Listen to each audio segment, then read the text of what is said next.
That's Pat Smith. Just beyond the way, the Employee of the Month, Conrad Van Order, Molly Robinson, anchoring things from the studio of Jocks 94.5. It is officially the start of the NCAA Tournament tonight. Gentlemen, we get 2 games, St. Francis and Alabama State. The first one up, then we get North Carolina, the team that stole their way in, and San Diego State, a team that we remember and the magical run that they had just a few years ago. Yeah, North Carolina, that story just will not go away. You know, we had Martin Newton on the show yesterday. If you did not hear that interview, go download the podcast. It was a fantastic interview with the athletics director at Sanford. He's on the selection committee. But, man, it just will not go away in regards to Bubba Cunningham and maybe – West Virginia governor, he is on a heater right now. Yeah, we'll listen to some of his comments from yesterday, man. It was really odd seeing a governor stand up there. I mean, listen, DeSantis got up and he did his saber rattling, a couple years ago when Florida State didn't get in. But when you've got a sitting governor that is sitting there talking about quad 1 wins and Ken Palm and all that kind of stuff. Has anybody said anything to the governor about WAB yet? I was about to say, come on, that's the stat you need to bring up. Yeah, but he made a convincing case yesterday. So we all know nothing's going to happen, and I don't think they want to do it. I mean, he is playing to his contingency. And this is more for the governor's benefit, right? Sure. He's already building up equity for the next election run. Yes, and I think the North Carolina thing kind of took on a new life once people realized that also hit a bonus in Bubba Cunningham's contract with North Carolina making the tournament, him getting a couple $100,000 in his pocket. I think that's when it really started to bubble over from, okay, this is kind of corrupt to full-on conspiracy.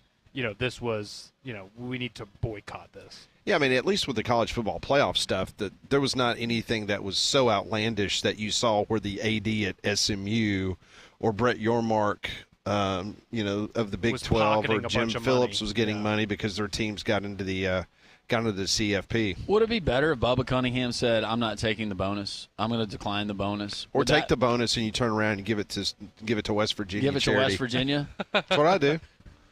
I turn around and give it to the re-election campaign for the governor. There you go. Now that you beat me to it, but that right there, that's good. And then the governor, I don't know if he could take it because election laws, but if the governor would take it and then he would turn around and then give it to a local charity.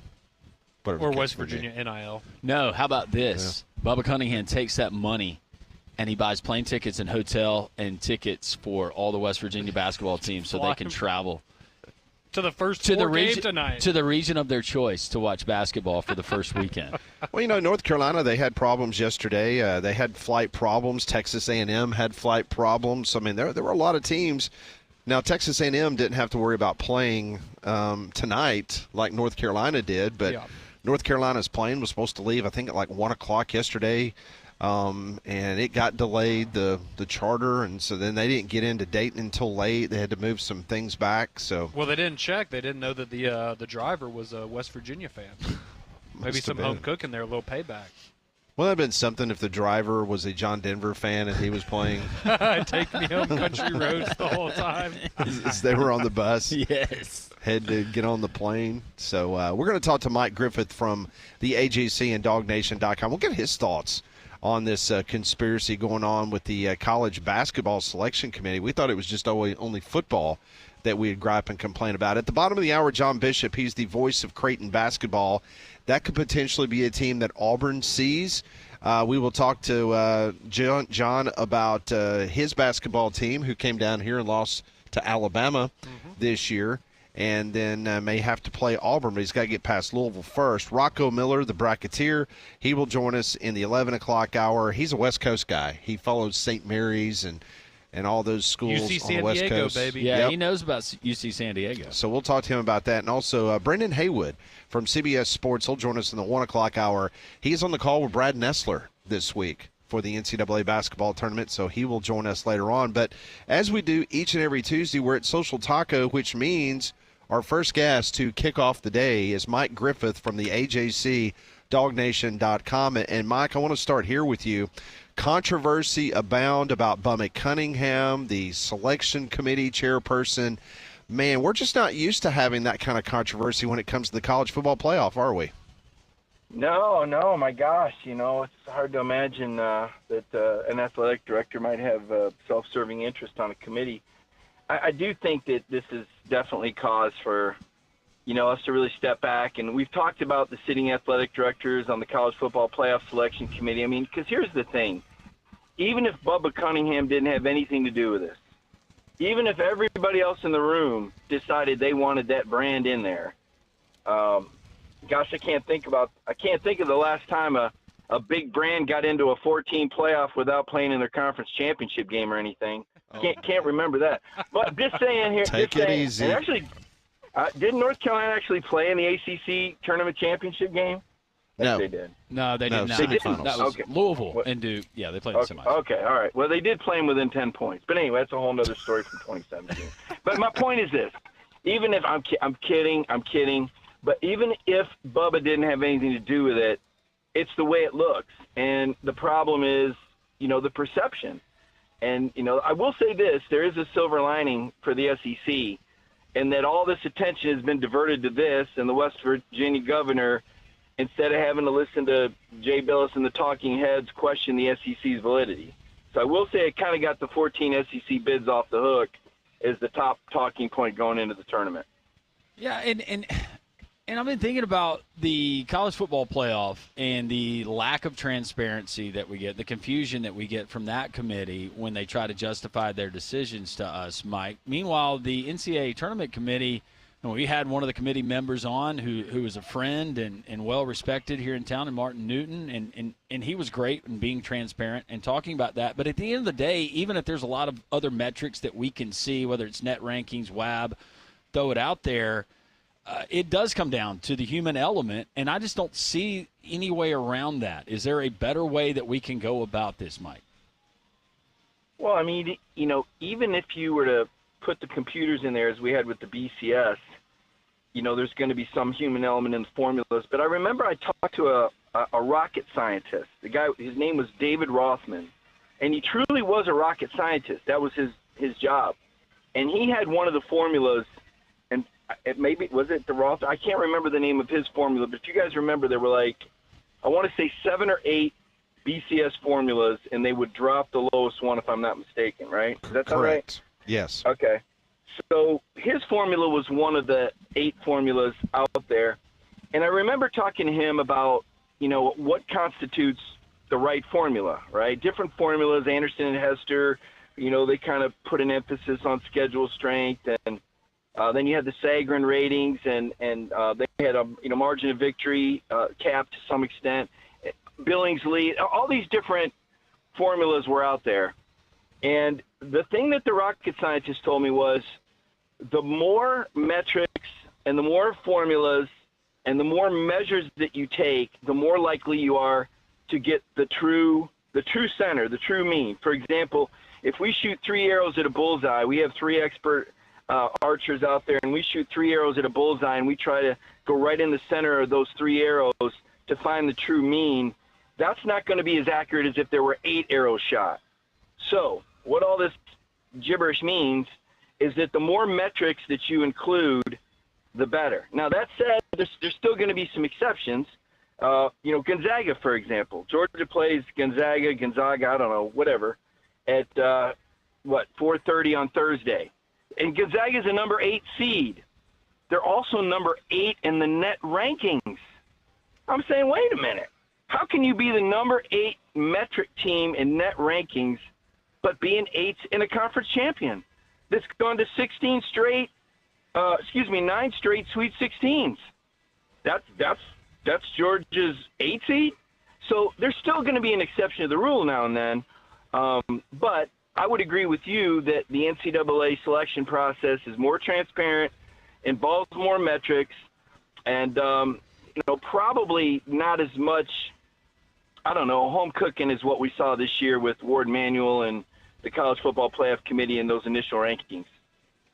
So, Mike, something that's been a bit controversial here in our neck of the woods for the last couple of days was the draw that Auburn got in the tournament. And so if Auburn, we're going to assume they're going to advance past the 16 seed that they end up playing, but then they could play Louisville potentially there in Lexington, Kentucky. A lot of people really not happy about that. It kind of goes back to what you were just talking about with Gonzaga. You have Louisville that's the 10th ranked team in the latest AP poll, yet they're somehow an 8 seed in the NCAA tournament. Is that something that moving forward do you think needs to be looked at? Do you think that Auburn absolutely got hosed with that draw, or do you think maybe that's a bit of an overreaction and that's not something that needs to be adjusted moving forward? I really hate to say this, I really do, but I've seen this happen before, and Bruce Pearl got hosed. There's still people out there that don't like Bruce Pearl.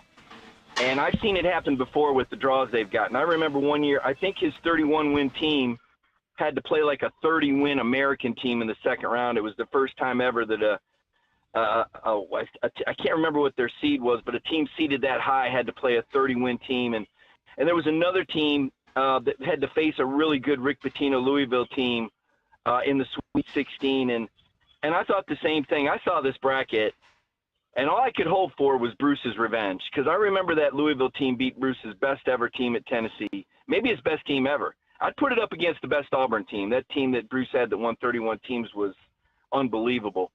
And then there was another time, I think his final game at Tennessee was against Michigan in Charlotte, and I think they can run into Michigan as well. So I'm kind of looking at it as Bruce Pearl's revenge over a couple of these programs that ended a couple of his seasons at Tennessee. But I have felt that wave. And I still remember Jay Billis talking crap about Bruce Pearl back in the day and flashing those violations on the screen when you guys know those violations were paper thin, not nearly as serious or severe as what Jim Calhoun did at UConn. But they played favorites. And Bruce was on the wrong side of it. And I'm reminding you because he won't. And these talking heads that are kissing his ass now were trying to bury him 10 years ago. So I'm hoping that Bruce Pearl has a deep run. I hope he sticks this draw up their rear end. I hope Auburn finds himself and Broom decides he wants to hit free throws and get in the gym a little bit, because that was an embarrassing finish at the SEC tournament. It was the most un-Bruce Pearl-like finish to a game I'd seen in a long time. So to me, it's going to be on those Auburn players to step up and play like they can play, because the plays are there. You saw the side court defense, the steals. I mean, the coaching's there. It's going to be up to those players at Auburn to bring this thing home and accept the challenge after this late season fade. Yeah, Mike, I agree with everything that you just said. And back to Bruce Pearl, you know his reaction though. He didn't wail. He didn't moan like some coaches have done in recent memory. I'm talking about you, Danny Hurley at UConn. What did he say? He cited Houston being the 1 seed at Legacy here in Birmingham just a couple of years ago, having to play an Auburn team that was just from a couple hours away and had a big fan base that was there inside of Legacy. And then I loved what he said and just saying, look, bottom line is we're going to have to beat good teams to advance. He didn't make any excuses, didn't bitch and moan. It does seem like maybe his focus and maybe this team's focus now is playing with a chip on their shoulder and like you said, going on and making this kind of a stick it to everybody else kind of tour. Yeah, no coach I've covered in any sport gets their teams more psychologically prepared than Bruce Pearl. He's amazing, and the way the players respond to him and the way he approaches things and, his enthusiasm for the game, and it starts with Bruce being a fan of the game.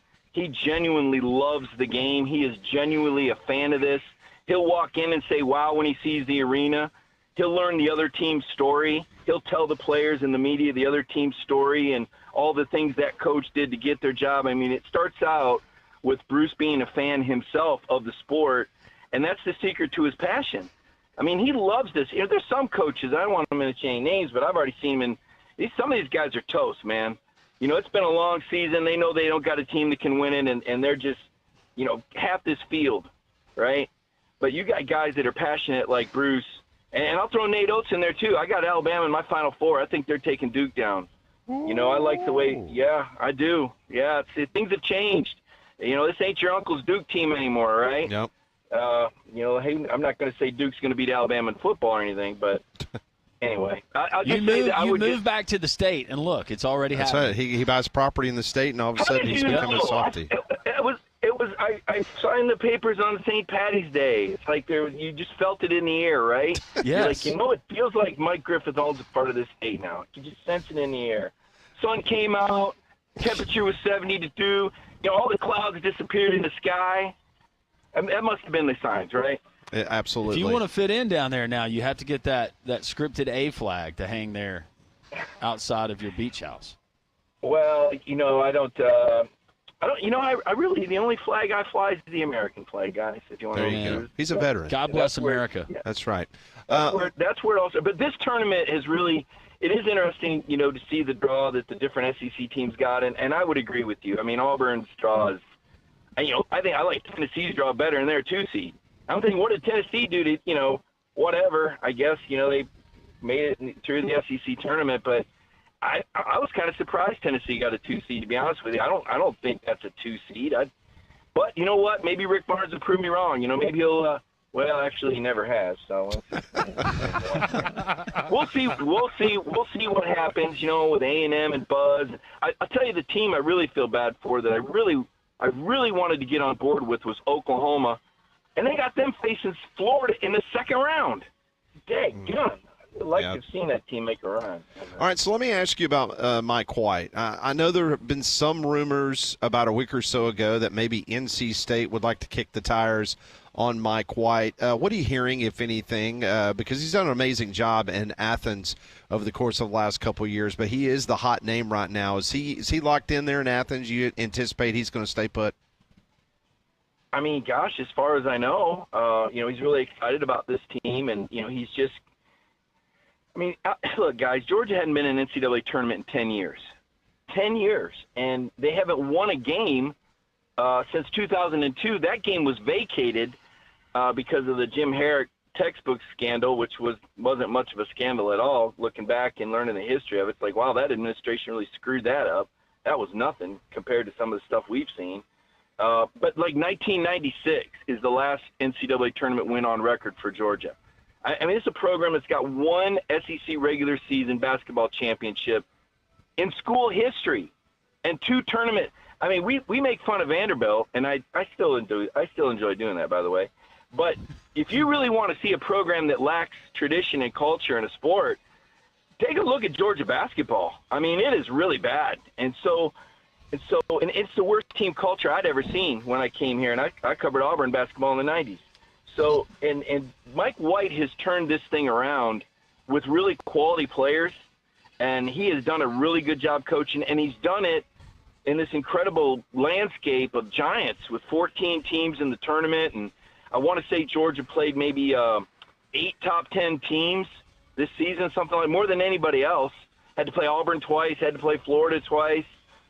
So it's been a great achievement, even though I know it's not making headlines and it's overshadowed by several other great SEC programs, but he's really changed the narrative, and I would hope that he would want to stick around. I would think that he would want to stick around. I mean, I think he's validated himself. The Florida fans, they kind of trashed him. Imagine that, Florida fans trashing somebody, but they kind of made it sound like, he rode Billy Donovan's coattails, and they made it sound like he was just some giveaway. And so I feel like Mike was challenged. He had to validate himself as a head coach. And you guys remember he played at Ole Miss and he led the Rebels to 3 straight I mean, Mike White is a dude, right? So I'm happy to see this. And so you got the Boy Scout face-off in the first round. I don't know. I mean, you could put the live mics on him and Mark Few, and I think it'd be rated G forever. These are 2 of the nicest guys in the business going at it here. I mean, Boy Scout troop leaders, really. I mean, I've seen both their practices. They're just remarkably friendly and nice and somehow get it done. So it'll be an intriguing first-round matchup in Wichita, Kansas. And I was telling you guys, they have a Tyrannosaurus Rex exhibit there. And I'm going to go see it. I heard that he helped Mike Bobo with the Georgia offense last – no, I'm just kidding. All right, Mike. Man. Well, before we let you run, I did quickly I know you kind of hit on it there very briefly, but how do you see the game on Thursday going between Georgia and Gonzaga? You already mentioned it, Gonzaga an 8 seed, but top 10 in the net rankings, always a very, very solid team come tournament time. How do you see it going for Georgia? I mean, you know what? If I pick Georgia, I'm going to sound like the biggest homer on Alabama airwaves today. You've got to remember, though, that I'm from Alabama. You guys got to remember that, right? That's right. You're born in Mobile. That. We understand. You're a property owner here. And I covered Auburn in '93, and I covered the Bama. Tide, and covered out. So I do like the matchup for Georgia. And I know if you don't know anything about the game, that sounds just nuts, but Gonzaga leads the nation with 43.1 points per game in the paint, playing in the West Coast Conference. The one thing Georgia does extremely well, and I know this because I talked to Bruce Pearl about it, mid-season. He was like, these guys might be the best at guarding the two. They are really good in the paint with the players they have, particularly Asa Newell, a first-round, potential lottery pick. So it's a good matchup. Gonzaga shot 1 for 15 from 3 in the West Coast Conference championship game. I think Georgia's susceptible to outside shooting and turnovers. That's the one area where Georgia will have to play better than typically is with turnovers. Gonzaga plays very good defense. But I think that playing in the SEC, going toe-to-toe with teams like Alabama, Auburn, Florida, and every week has prepared Georgia for this stage. And I think they're a sneaky underdog pick. I mean, what is it, 5.5? I mean, I think taking 5.5 feels pretty good. I'm not getting carried away with Houston now. I got Houston winning it all in my bracket. Just okay. Spoiler alert. I just it would just figure the SEC would get 14. And to your point, that Auburn bracket, and then to finish with Michigan State, man, that's some bull crap. I mean, those are two Final Four teams. They shouldn't be playing. You know what I'm saying? That's just wrong. Yeah. But that's another team. That's another team that ended a Bruce season, that ended the Elite Eight season. So in that bracket, Louisville, Michigan, Michigan State, those are 3 of the 6 teams that ended Bruce Pearl's season when he was at Tennessee. I bet there's some trivia you didn't know. How about that? You've dropped so much just goodness on us today. So much. The Toronto, you can use the Tyrannosaurus Rex. I'm getting texts. This might be your most favorable among our listeners phone call that you've ever had. It's People are really Alabama digging. fans, Yeah. Auburn fans, SEC fans. They're embracing you again, Mike. Although that you and Paul got into it the last time you were on Paul's show, and that was ugly. That's everything. But, that was just he was just trying to look I got to tell you, I resent, because I watched the Tennessee people go through it. I mean, listen, and I think Jay Bills is a great basketball mind, but he was a jerk. He was an outright jerk to Bruce Pearl, and he did everything he could to make his life miserable on air. And the way they covered Bruce during that thing, it was shameful, and it was biased. It was horrible.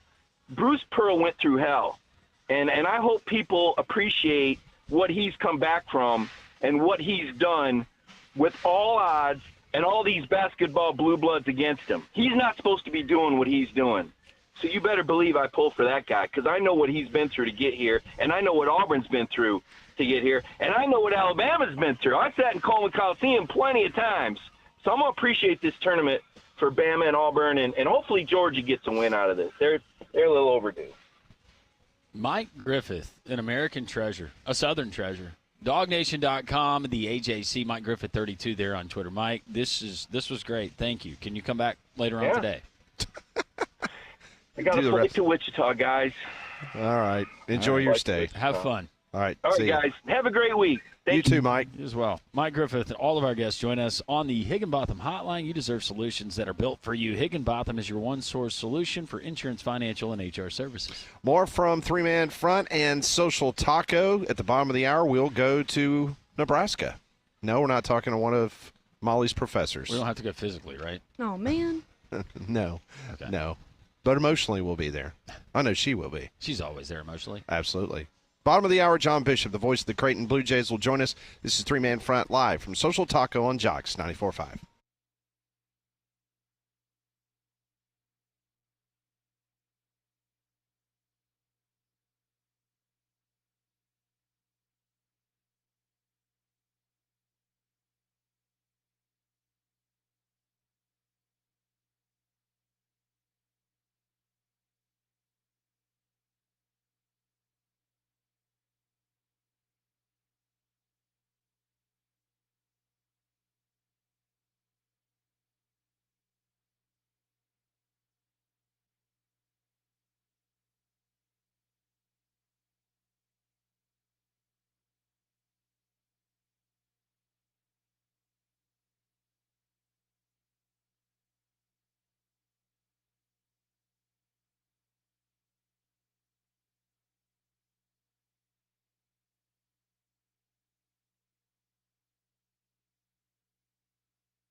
It's 1028, Jocks 94.5. Always appreciate Mike Griffith from DogNation.com, AJC, joining us every Tuesday. If you missed that interview, man, it was fantastic. You can go download the Three Man Front podcast and take a listen to what Mike had to say about Bruce Pearl and the rest of the NCAA tournament. Well, for flu, pollen, and allergy season, keep your home cleaner with Trane's Clean Effects Home Air Cleaner. It removes up to 99.9% of airborne particles, including those contributing to allergy and virus, and is proven to be more effective than standard and HEPA air filters. So contact a Trane certified dealer for the Clean Effects Air Cleaner. Going back to the bracket and the screw job that Mike Griffith believes that Auburn and Bruce Pearl got, how about this stat? If AP number 4 Auburn plays AP number 10 Louisville on Saturday, it'll only be the second AP top 10 matchup in an opening weekend NCAA tournament game since seeding began back in 1979. AP number 9 Pitt beat AP number 10 Wisconsin 59-55 in a round of 32 game on March 21st of 2004. That's amazing.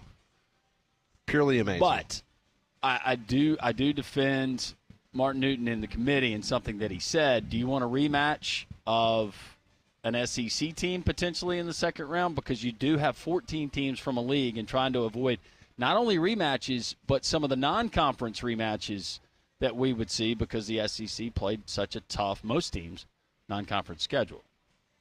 I think that probably has played more into this bracket this year than ever before. Absolutely. Well, they've never had this many teams from one conference to have to deal with. So I don't think there's any question that that's the reason why.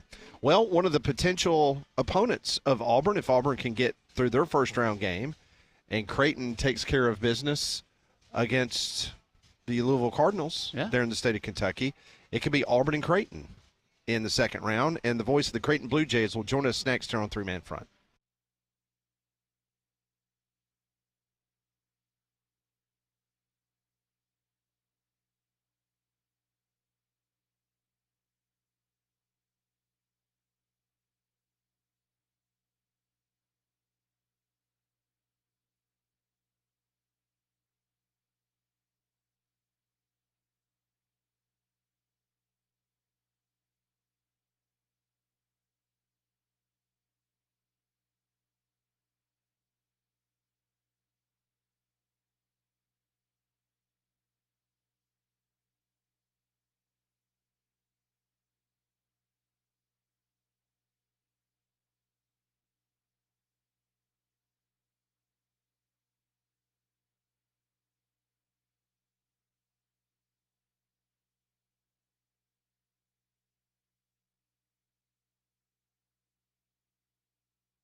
Welcome back in. This is Three-Man Front on a Taco Tuesday. We're live at Social Taco in Homewood. We'll be here until 2 o'clock. Doors open up at 11. Come on by and see us. We're located up on the Taco Terrace. Joining us now on the Higginbotham Hotline, the voice of the Creighton basketball Blue Jays, John Bishop, also does a talk show there in Omaha, Nebraska, joins us here on Three-Man Front. John, I hope you're doing well. I know you're getting ready to travel down to Lexington, Kentucky. I hope you're doing well on this Tuesday. We are, and couldn't do much better than people sitting at a taco stand for 3-4 hours. That's not bad. It's not a bad gig on a Tuesday. No, listen, we do this every Tuesday, and it's a lot of fun, to say the very least. Well, one thing's for sure, this Creighton basketball team, a lot of Auburn fans are a little bit concerned, thinking that might be the second-round matchup. But you guys got to get through the first round, and that's going to be an interesting matchup against Louisville. Yeah, it is, and certainly it came as a surprise, as I was getting ready for Selection Sunday and was kind of mapping out who might the opponents be and working on some early spotting charts. Louisville was not on my chart. They weren't on my list, so it was a little bit of a surprise to see them come up as low as the 8-seed line. It's certainly going to be a tough matchup, and for a Creighton team that has kind of had to adjust as the season went on, and certainly, went through its growing pains back in December. Even though, a 9 seed is probably a disappointment given where the expectations were this season, given how this season has played out, I don't think there's a lot of too many disappointed folks around here. This team has really had to work to get where it got. John, kind of give our listeners who have not dialed in to the Blue Jays thus far, and I'm sure they'll be studying up this week as they're filling out their brackets and maybe anticipating a matchup with Auburn coming up on Saturday. But what about this Creighton team should our listeners know? Well, obviously it starts in the middle. Ryan Kalkbrenner is the 4-time Big East Defensive Player of the Year, matching Patrick Ewing for that record. He has really stepped up his scoring the last 2 years. He'll leave here as the second all-time leading scorer, only behind Doug McDermott. He'll leave here as the second all-time leading shot blocker, only behind Benoit Benjamin. And he'll be a top 3 rebounder as well. The way you can't just look at the raw number of block shots. While he leads the field in terms of, individual block shots, it's the shots that he alters. Everything that Creighton does defensively is centered around him. It's the way he can alter shots.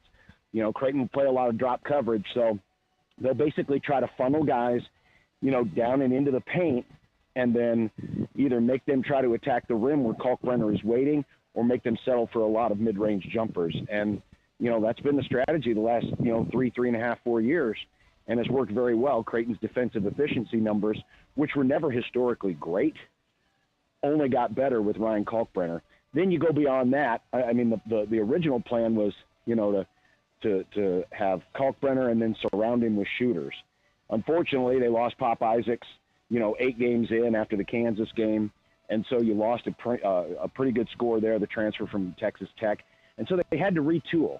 Stephen Ashworth has been, the most volume-heavy three-point shooter on the team. He has his moments. He went very cold, in the St. John's game. But there are times where, he'll pop off for 4, 5, 6 threes. And then you've got some young wings like Jackson McAndrew, who's really come on lately, Jason Green, who's an Omaha kid who had a really good Big East tournament. This team, typically under Greg McDermott, going back to when his son Doug was playing, they really built it around three-point shooting, and they still take a high volume of threes.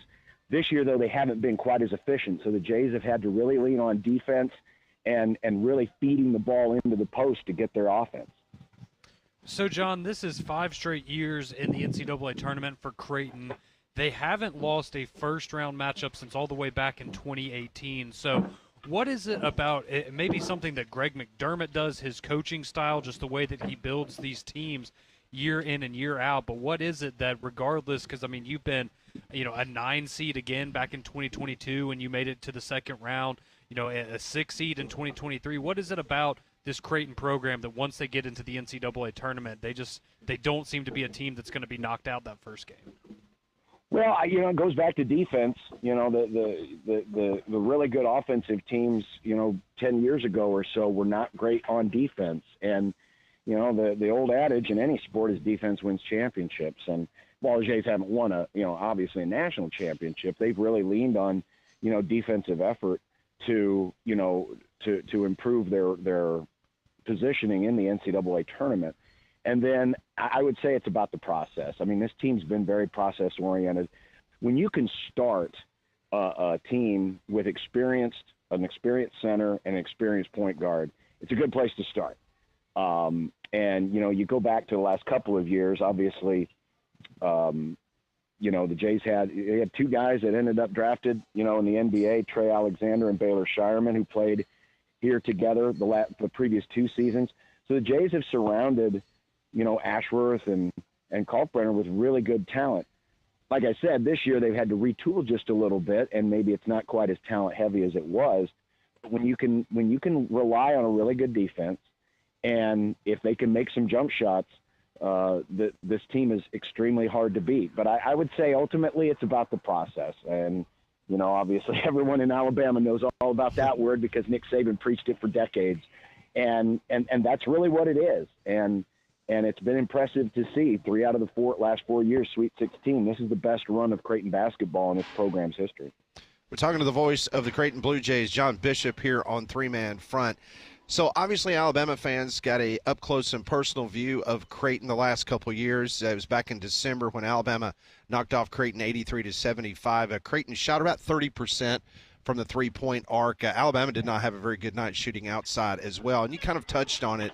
Is that kind of the Achilles, in your opinion, of this Creighton team? If they can hit those outside shots, then all of a sudden this is a completely different basketball team. Is that what's going to need to happen against Louisville? Yeah, short answer is yes. I think I don't have my sheet right in front of me, but I think when Creighton gets to 36-37% from three, they're undefeated. But go below that, and it's not quite as good. And the Jays have had to win despite being able to shoot it really, really well. But they've also, at times, even though the overall stats may not show it, they'll have a good half, or they'll time together a really good half. Look back at the Big East tournament. First half against DePaul, they were terrible, but in the second half, they started feeding the ball more to Kalkbrenner and then getting that inside-out game to work, and they shot it better in the second half. Against Connecticut, UConn in the first half shot 75% in the first half, and really good from three. Second half, it turned more into a grinder. So even though the Jays haven't been as consistent in years past of putting together a full 40 minutes shooting, if they could, sometimes all it takes is just to get a good 10 minutes or a good 20 minutes where they're shooting it well, and then let everything else, do the work for them. And it's really been, it's been different to watch it this year versus maybe some other years. But in many ways, it's the same because they still need to hit some of those jump shots. And if they can hit them in the right moments, sometimes that's all it takes. John, when you look at this Louisville team, and I know that's the opponent, and that is one that, well, unfortunately, if it does happen in that case, then that would mean that Creighton was going home, and they could match up potentially there in that second-round game. And we assume that it would be Auburn, but that Louisville team, when you look at that team, their strengths, we can look at their overall record, how many wins they've had in the last month and a half of their season. I'm not trying to provide bulletin board material for the opponent, but I guess my question is, how good do you believe that this Louisville team is? What are their strengths, and is their record by virtue of maybe playing in the conference that they did? In years past, you would probably say, you look at this record and you would think, oh my God, ACC team that only loses 2 conference games, they must be a top 2 seed. ACC certainly wasn't what it used to be. But that doesn't mean this isn't a good basketball team. It'll be kind of a homecoming game of sorts for Chucky Hepburn, their star point guard, who is an Omaha kid. He started at Wisconsin, was really good there, and then transferred to Louisville. And so he'll have a little motivation playing the school that was closest to his home, and he's really good on the ball. If there's another Achilles with Creighton is they get turnover happy. This is a team that's near the bottom in the country in turnover margin. part of that's because the way they play defense, they're not designed to turn teams over. But this team has been more turnover prone offensively than some recent years. And, you know, if Hepburn makes life difficult on Stephen Ashworth, it's going to be a very long day. So Creighton's got to take care of the ball, at least to the level where it doesn't get out of hand. They're going to commit turnovers. It's got to make sure they're the dead ball turnovers and not the live ones that can lead to, you know, pick 6 points. But, you know, when you look at what Louisville has done this year, they've got quality wins, but they haven't lost to anybody who's really bad. I mean, you know, they've won 21 out of the last 23 games, and Terrence Edwards is playing tremendous basketball right now. They're going to get their spot-up three-point shooter Smith back for this event. It's going to be an extremely tough matchup, and I think it's going to come down to, you know, how does it work? How does Louisville work against Creighton's drop coverage? Can Kalkbrenner continue to alter shots at the rim? But if Louisville gets hot from outside, and they're not a great three-point shooting team, but like Creighton, they do shoot a lot of them. And honestly, it could be the team that shoots the ball best, as simple as that sounds, who ends up winning this basketball game, especially from outside. All right, John, I know you already talked a good bit about Kalkbrenner and how good he's been for Creighton and what he means to that team. And I know we not taking anything for granted because there are first-round games that have to be played. But if Creighton does advance past Louisville and Auburn as well, and you get Auburn versus Creighton in the round of 32, how do you think a guy like Kalkbrenner would match up with a guy like Janai Broome? Because I think that would be absolutely must-see TV, but a little different there because you've got two big men that lead the way for their team in a lot of ways, but also two guys that aren't afraid to pull the trigger from deep. Yeah, I mean, it would be a tremendous matchup. Obviously, Janai has had an awesome year. And in a lot of ways, you know, when you look at their numbers, they're kind of similar. Kalkbrenner is also, as his career has developed, has been more willing to shoot from outside. You know, when teams sag off of him, when he catches the ball up top and, you know, sets a screen for somebody, and sometimes they'll just back off, and he'll pull the trigger, especially from the top of the key. And, you know, Broome has not been afraid to shoot at least a few threes this year, but it would be an amazing matchup. And Kalkbrenner's been pretty well seasoned. He's played some of the best. Played Hunter Dickinson earlier this year from Kansas. He saw Donovan Clingan of UConn, you know, who won the last 2 national championships. So he's faced some really good big men. You know, last year I think back to the great double overtime game against Oregon against N'Faly Dante, and they just had an amazing matchup. You know, they trading baskets at times during that game. It would be a lot of fun. And I think, you know, Kalkbrenner would certainly want to rise to the occasion. Broome being, you know, player of the year caliber that he is, it would get a lot of the attention. And I think it'd be great for college basketball. It'd be great for the networks to be able to promote that matchup when you're talking about a guy who's in the same pantheon of defensive aptitude as a Patrick Ewing against a guy who could be the national player of the year and averages a double-double. I mean, who wouldn't want that matchup? It'd be like old school again when, you know, the bigs used to rule the world of basketball. It's almost like a throwback. So I hope we get the chance to do it. Certainly that first game is going to be really tough for Creighton, but no doubt about it. I think Kalkbrenner and Broome would be ready for each other. He is John Bishop, voice of the Creighton Blue Jays, at John Bishop 71 there on Twitter. John, thanks so much for taking the time. It's exciting. It's tournament week. Safe travels there to Lexington, and hopefully we'll catch up soon. Gentlemen, thank you very much. Thank you. John Bishop. Wonderful information from John. Joining us, as all of our guests do, on the Higginbotham Hotline. You deserve solutions that are built for you. Higginbotham is your one-source solution for insurance, financial, and HR services, Pat.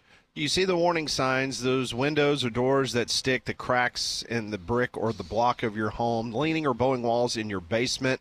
How about the settling or the sinking of your sidewalk or driveway? All of those things mean that you've got a foundation problem. You need to call Alabama Professional Services, 205-951-9717. Wet basements can also lead to issues with your home, from mold and mildew to rot and air quality problems. APS waterproofers can assess your issue, and they can give you a plan, and they can fix your home starting today. Foundation problems don't get better over time. They get better when you call APS 205-951-9717 or visit their website at alabamaprofessional.com. Really good stuff there from John. Some of the takeaways on a potential matchup of Auburn, Creighton, Auburn, Louisville. We'll discuss that. Your texts are welcome, 205-834-9450. Rocco Miller, our bracketeer, joining us at 11:30. Plenty of hoop talk. And you can join us here at Social Taco. Three-man front on a Tuesday on Jocks 94.5.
.52, doors about to open here at Social Taco. Beautiful day out on the square. It's going to feel like spring. I think the high temperature I saw here in Birmingham, 73 degrees and nice and sunny, so it's nice patio weather. We're up top in the Taco Terrace.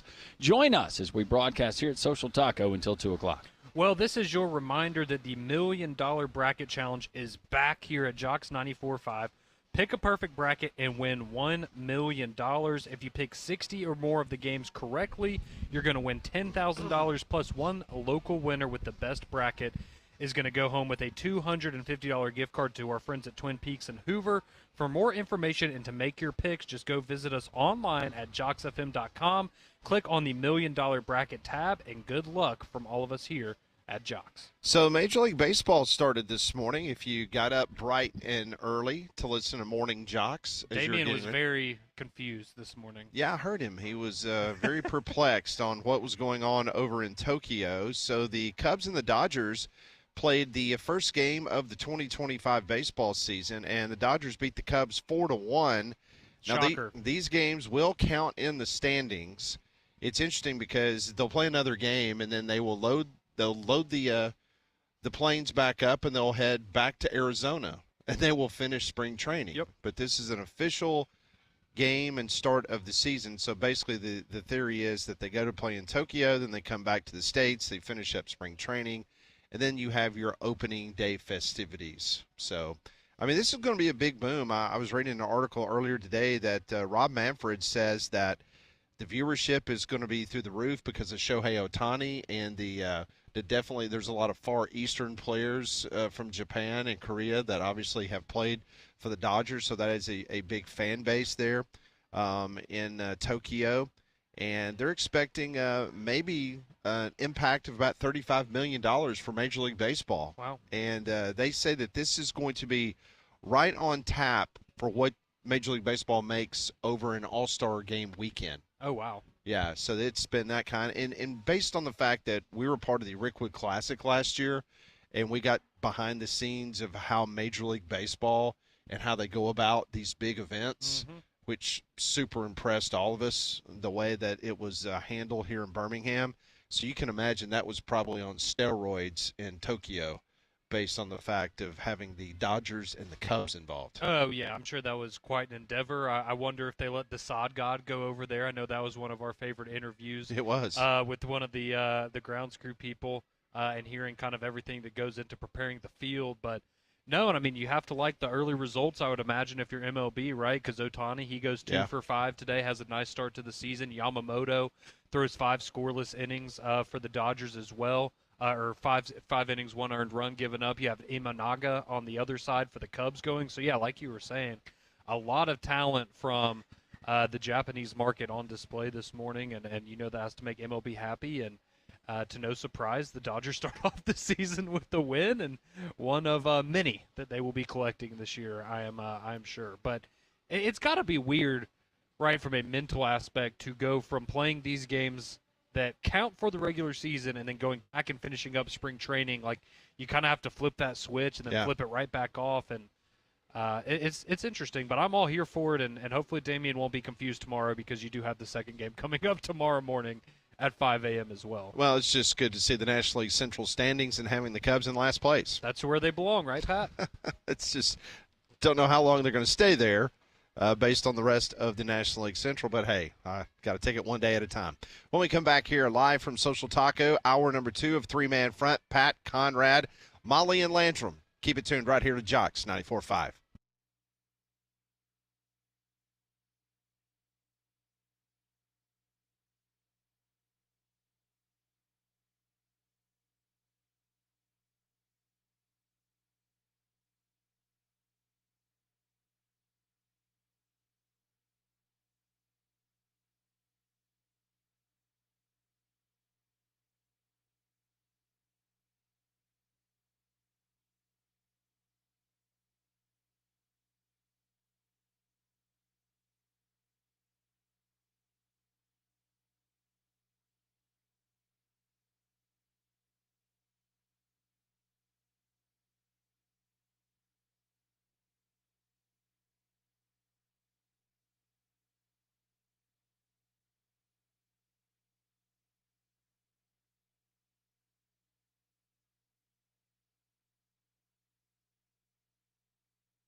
Welcome back in. It's hour number 2 of a 4-hour extravaganza live from Social Taco here in Homewood. It is Taco Tuesday, and filling in for the mayor, Don, who is en route somewhere.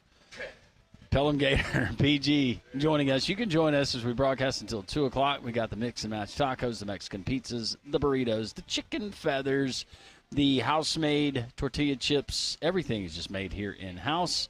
Come and join us. Social Tacos, socialtaco.bar for more information. I don't know. Pat's giving me a weird look. Well, you just came up the stairs with Pelham Gator, and you were laughing, so I thought you were about to tell us a story or something. So, well, our friend PG informed me. He was asking me about the fish from last week and how that whole thing went. He was telling me he had a buddy, somebody he used to work with, that did that, and it went much worse for them than it did for me. Projectile vomiting in a car. Well, he probably opened the full can. He did open the full can, yeah. Yeah, so you didn't do that. He probably had an industrial strength can opener. Well, okay. Well, then when we'll get the going, fish. You're going to have a sure enough can opener next time. I promise you that, buddy. I was about to say something, but I'm going to regret it, so I'm not going to say it. I was about to put my life on the line again, but it's too soon. What are you going to say? I was just going to say it would be fitting if we ended up with another scenario, as we talked about yesterday. Of Vanderbilt beating Alabama? Correct. I mean, you're going to do it again anyway. The people voted. But people voted. Yeah. Can I get a recount on that one? But I was going to Conrad, say, if Vanderbilt I don't were to like knock it as off much Alabama as you don't on like Sunday, it, but you're going to have to do it again. Yeah. We'll see. Maybe next year. No, we're going to wait until the summer, like late July. Very hot and humid. That'll be even better. You know how nice and comfortable it is in the parking lot. I feel like it loses building. its luster the second time around, though, does it not? No, not for us. We don't even have to film it the second time around. Pat and I just want to witness just for it. fun? Yeah. That's great. I really appreciate that. Today's Grant Nelson's birthday. Did you know that? No, I did not. Mm-hmm. It is. Happy birthday to the mustache. How old is he? 60. Is he 28, 29? He is 23. 23. Oh, that's young. And mustache college is athlete what, years now? 3-4 years old? The mustache he's had since he's 12, 13, when he started growing that thing. You and I both been getting text messages from people around the country asking us about Grant Nelson's health. All we can tell you is that all indications are, just like what Nate Oates said last night on Hey Coach, that it was going to be a situation, Conrad, where they kind of dodged a bullet on a bigger injury, so that lead us to think that he will be available some point this weekend. Yep, according to Coach Oates, as Pat said on Hey Coach last night, doing his show with Chris Stewart there, he said, quote, "We're hoping at a minimum he'll be ready Sunday with the possibility of maybe Friday. We dodged one," end quote. So that is straight from the mouth of Nate Oates. And, I mean, let's be honest. We talked about it yesterday, right? If you're Alabama, you probably don't need Grant Nelson against Robert. Let's be honest. If you need Grant Nelson against Robert Morris, you have bigger issues at play there. So good to know that he should at least be back for a St. Mary's or Vanderbilt matchup. No reason to play him Friday. No. Period. There is a reason to go to your local Piggly Wiggly and pick up one of the great products from our friends at Mystic Beverage, made in Blount County, Alabama. I told you guys during the storm and riding it out with my family and my sister, her husband, and their 2 young boys, they came over to take shelter with me on Saturday, and I just happened to have some of that High Hills Delta 9 lying around, and it got me through the night. Not going to be lie to you. I love my nephews, but it certainly helped Uncle Landrum to stay calm. Whatever mood you're trying to achieve, whether it's just trying to stay chill, whether you want to be focused, because usually I go to the Lift Blend, and it's got the green coffee bean extract. The High Hills Delta 9, they have the Broadway Spectrum as well. You can check out all the great products. Don't forget about the Nirvanic, all the great flavors from the Blood Orange, the Southern Berry, my favorite, the Mango, the Watermelon, 3 calories, no sugar. It's not sweet to taste. It's sparkling water infused with goodness. You can find it at your local Piggly Wiggly, mysticbeverage.com. You can find all of their products and information about the great people there. We appreciate our friends at Mystic Beverage. So one of the big stories that we were following yesterday was the governor of West Virginia. He decided to get in front of the public. He decided to bring his attorney general out, and he had this to say yesterday in regards to North Carolina getting the edge over West Virginia in the tournament. We keep hearing about the importance of these quad one wins, but UNC couldn't even get more than one. They also have the 25th toughest schedule in America, right behind WVU. Now, here's something you may not know. UNC had representation in the room during the selection process. Let me repeat that. UNC had representation in the room during the selection process. Bubba Cunningham is the athletic director for UNC. He also happens to be the head of the tournament selection committee. Now, it's being reported by a number of outlets that Cunningham had a significant bonus incentive, at least $70,000 to get into the tournament, arguably more if they advanced. And I want folks to let that sink in for just a minute. Of the 111 brackets that were projected pertaining to North Carolina, UNC was only in 27 of them. This stinks at the highest level. Now, when pressed on why the committee left WVU out, Bubba Cunningham, once again, the AD, the school that deprived WVU of the slot, blamed the injury on a WVU player being out, Tucker DeVries. But we know this doesn't pass the smell test. And the WVU, I believe, went 13-10 with DeVries outside the lineup. And they still had huge victories against Kansas and Iowa State. Any way you slice it, this thing reeks of corruption. There you go. The governor of West Virginia not holding back. Well, he had his facts. He did.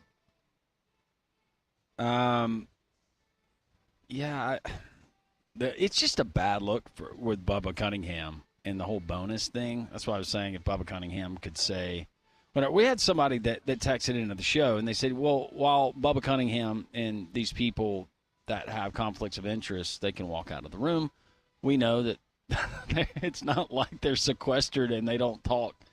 And this particular listener said it's not like they don't have these conversations at the bar after the official meeting is over, and those conversations like, hey, wink, wink, hey, Conrad, when you get in that room tomorrow, just you know what's on the line, right? Or what does Bubba think about this while they're talking about it? What do you think his opinion would be if he was you can't tell me those kinds of conversations. I'm not saying that happened, Pat.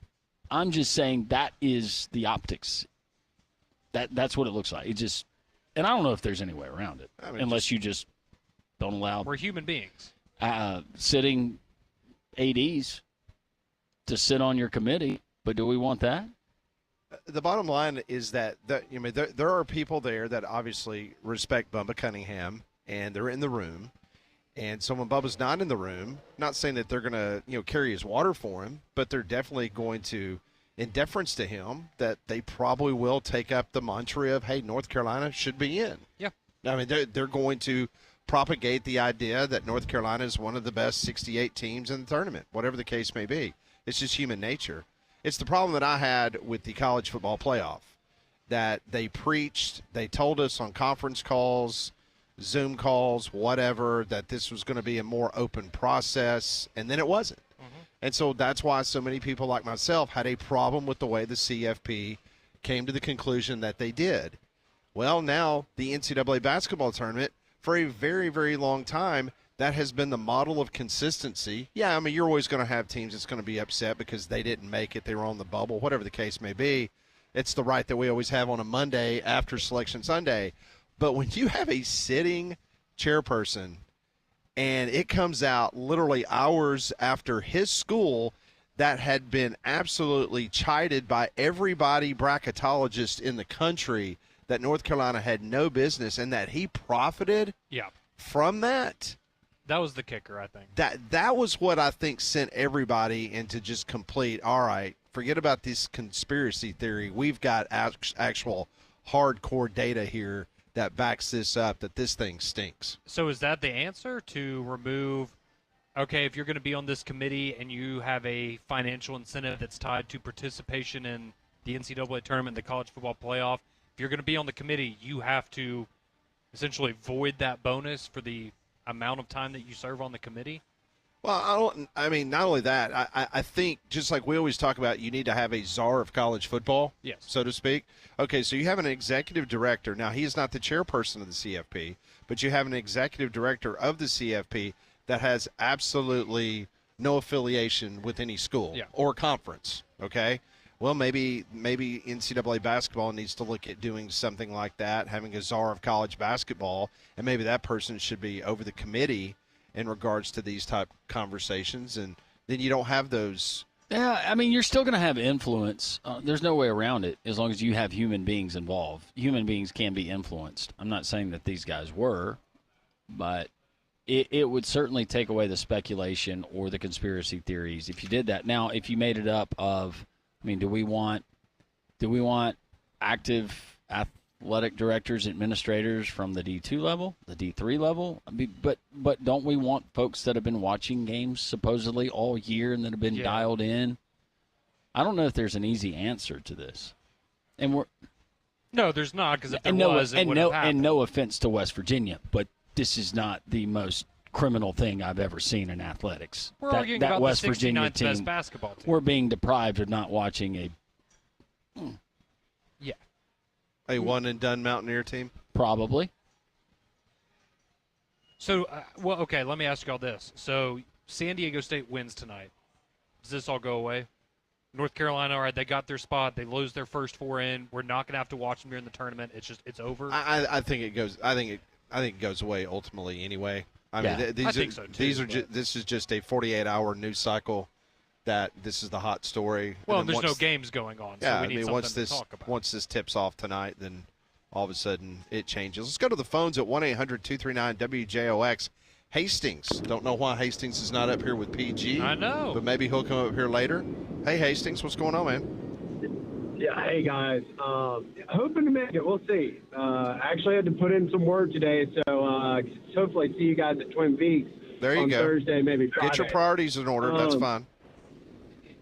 The thing is like, well, first, West Virginia, don't lose to a 16 seed Colorado, or the 16 seed in the tournament, Colorado. Like, I mean, like, this makes me mad, and I think you were referencing this a little bit, but with the human error, people weren't happy with the BCS. They wanted humans involved because of the eye test, which went great for Indiana this year. But if you're a fan of one of these teams and you can resort it back to Alabama football this year, why are you in a position, and even worse, you're not only the 13th best team or whatever, you're the 69th best team in the nation. And we're sitting here and all the hand-wringing out for UNC that they got in. UNC also has some historical relevance that is greater than West Virginia's. I know West Virginia has a good program. UNC historically is going to get the nod of approval. But you can't take the human element out of it and just go computers, because then you don't get the eye test, which everybody, and I know y'all remember this, everybody up in arms about, well, the computer systems can't see him play. But then when we get human element in it, it's like, oh, well, that's not fair, because now they sit on a board. And I don't know, Pat, you may have been going this direction. I was on the phone with Molly when you said this, but yeah, if the thing is you don't want any active sitting athletic directors on the board, that's fine. You don't need to put them on there. But even those people who are not affiliated with that university is going to have some sort of tie, is going to have some sort of bias, whether that's historical or whether that's their great aunt Gussie from Anaheim, California, went to UCLA. I mean, there's always going to be this bias. So there's no one-size-fits-all. But I think what it comes down to is, and yes, UNC may lose, and people are going to be like, see, we told you so. What makes you think West Virginia wouldn't get bounced the first round either? It's not like they were a world beater this year. And so the way to do it is, and if we want to fix the committees and everything like that, just let everybody in. Just make it a all-team tournament. Let them play one game, sudden death. Make it a 30-game schedule where it's just tournament play, because nobody's going to be happy. But the second thing is, don't lose and be the 69th best team in the country. So, anyways, but thanks, Hastings. I appreciate you guys taking my call. Y'all have a good one. Appreciate it. Let's go back to the phone lines. Bama Hater wants to chime in about North Carolina. What do you think, Bama Haters? UNC, are they deserving to be in the tournament? There it is. That's that word, deserving and best. Hey, man, it's absolute brand bias. We all know what it is. We can't stop it. So all we have to do is just deal with it and stay frustrated if you want to stay frustrated. We had the same issue, in my opinion, when it came down to that last college football spot. You have a team that had 3 losses before the Iron Bowl, but they were still in consideration. And the same team took Florida State spot that was a 13-0 Power 5 conference champion. The only people that are going to be upset are the fans of the teams that didn't get in.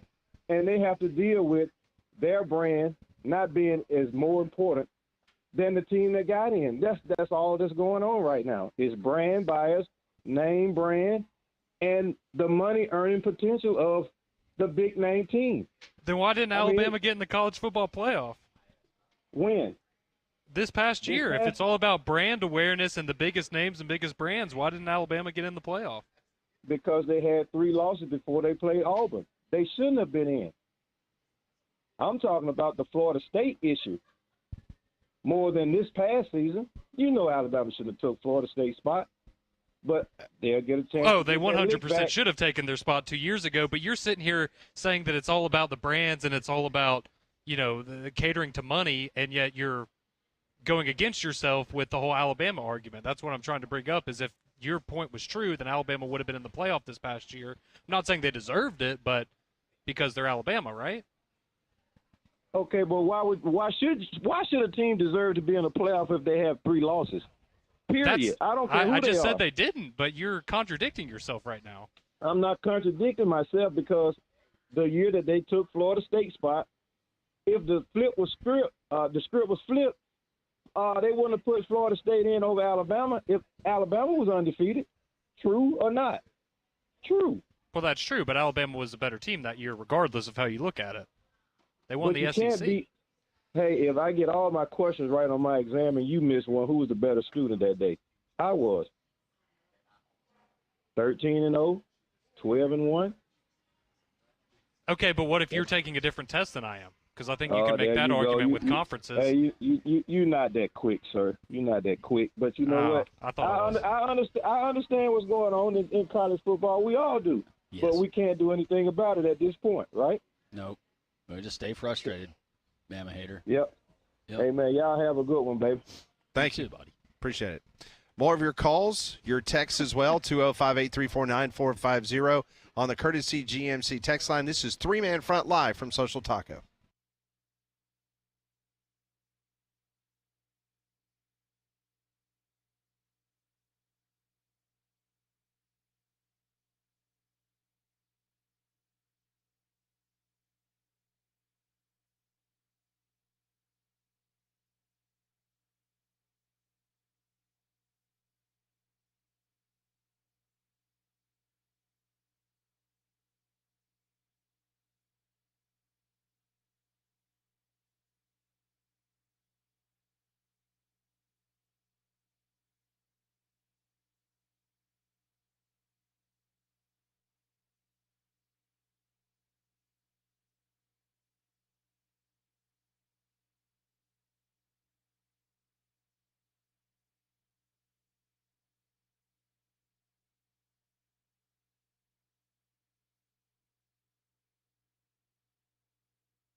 She has arrived.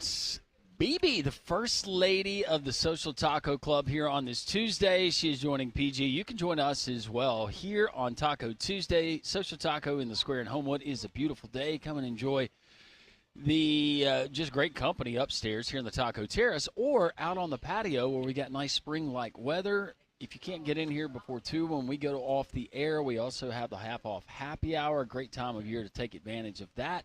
3 to 6, Monday through Friday, half-off appetizers and all the amazing handcrafted cocktails. You want to go with the dollar cerveza. And then, more importantly, maybe, all the great food. We got the chicken feathers up here, hot out of the fryer, just like Pat Smith likes them. Absolutely. Fantastic, as always. Some news coming out of Alabama and Auburn basketball. Alabama, Mark Sears becomes only the second player in program history to be named AP First-Team All-American.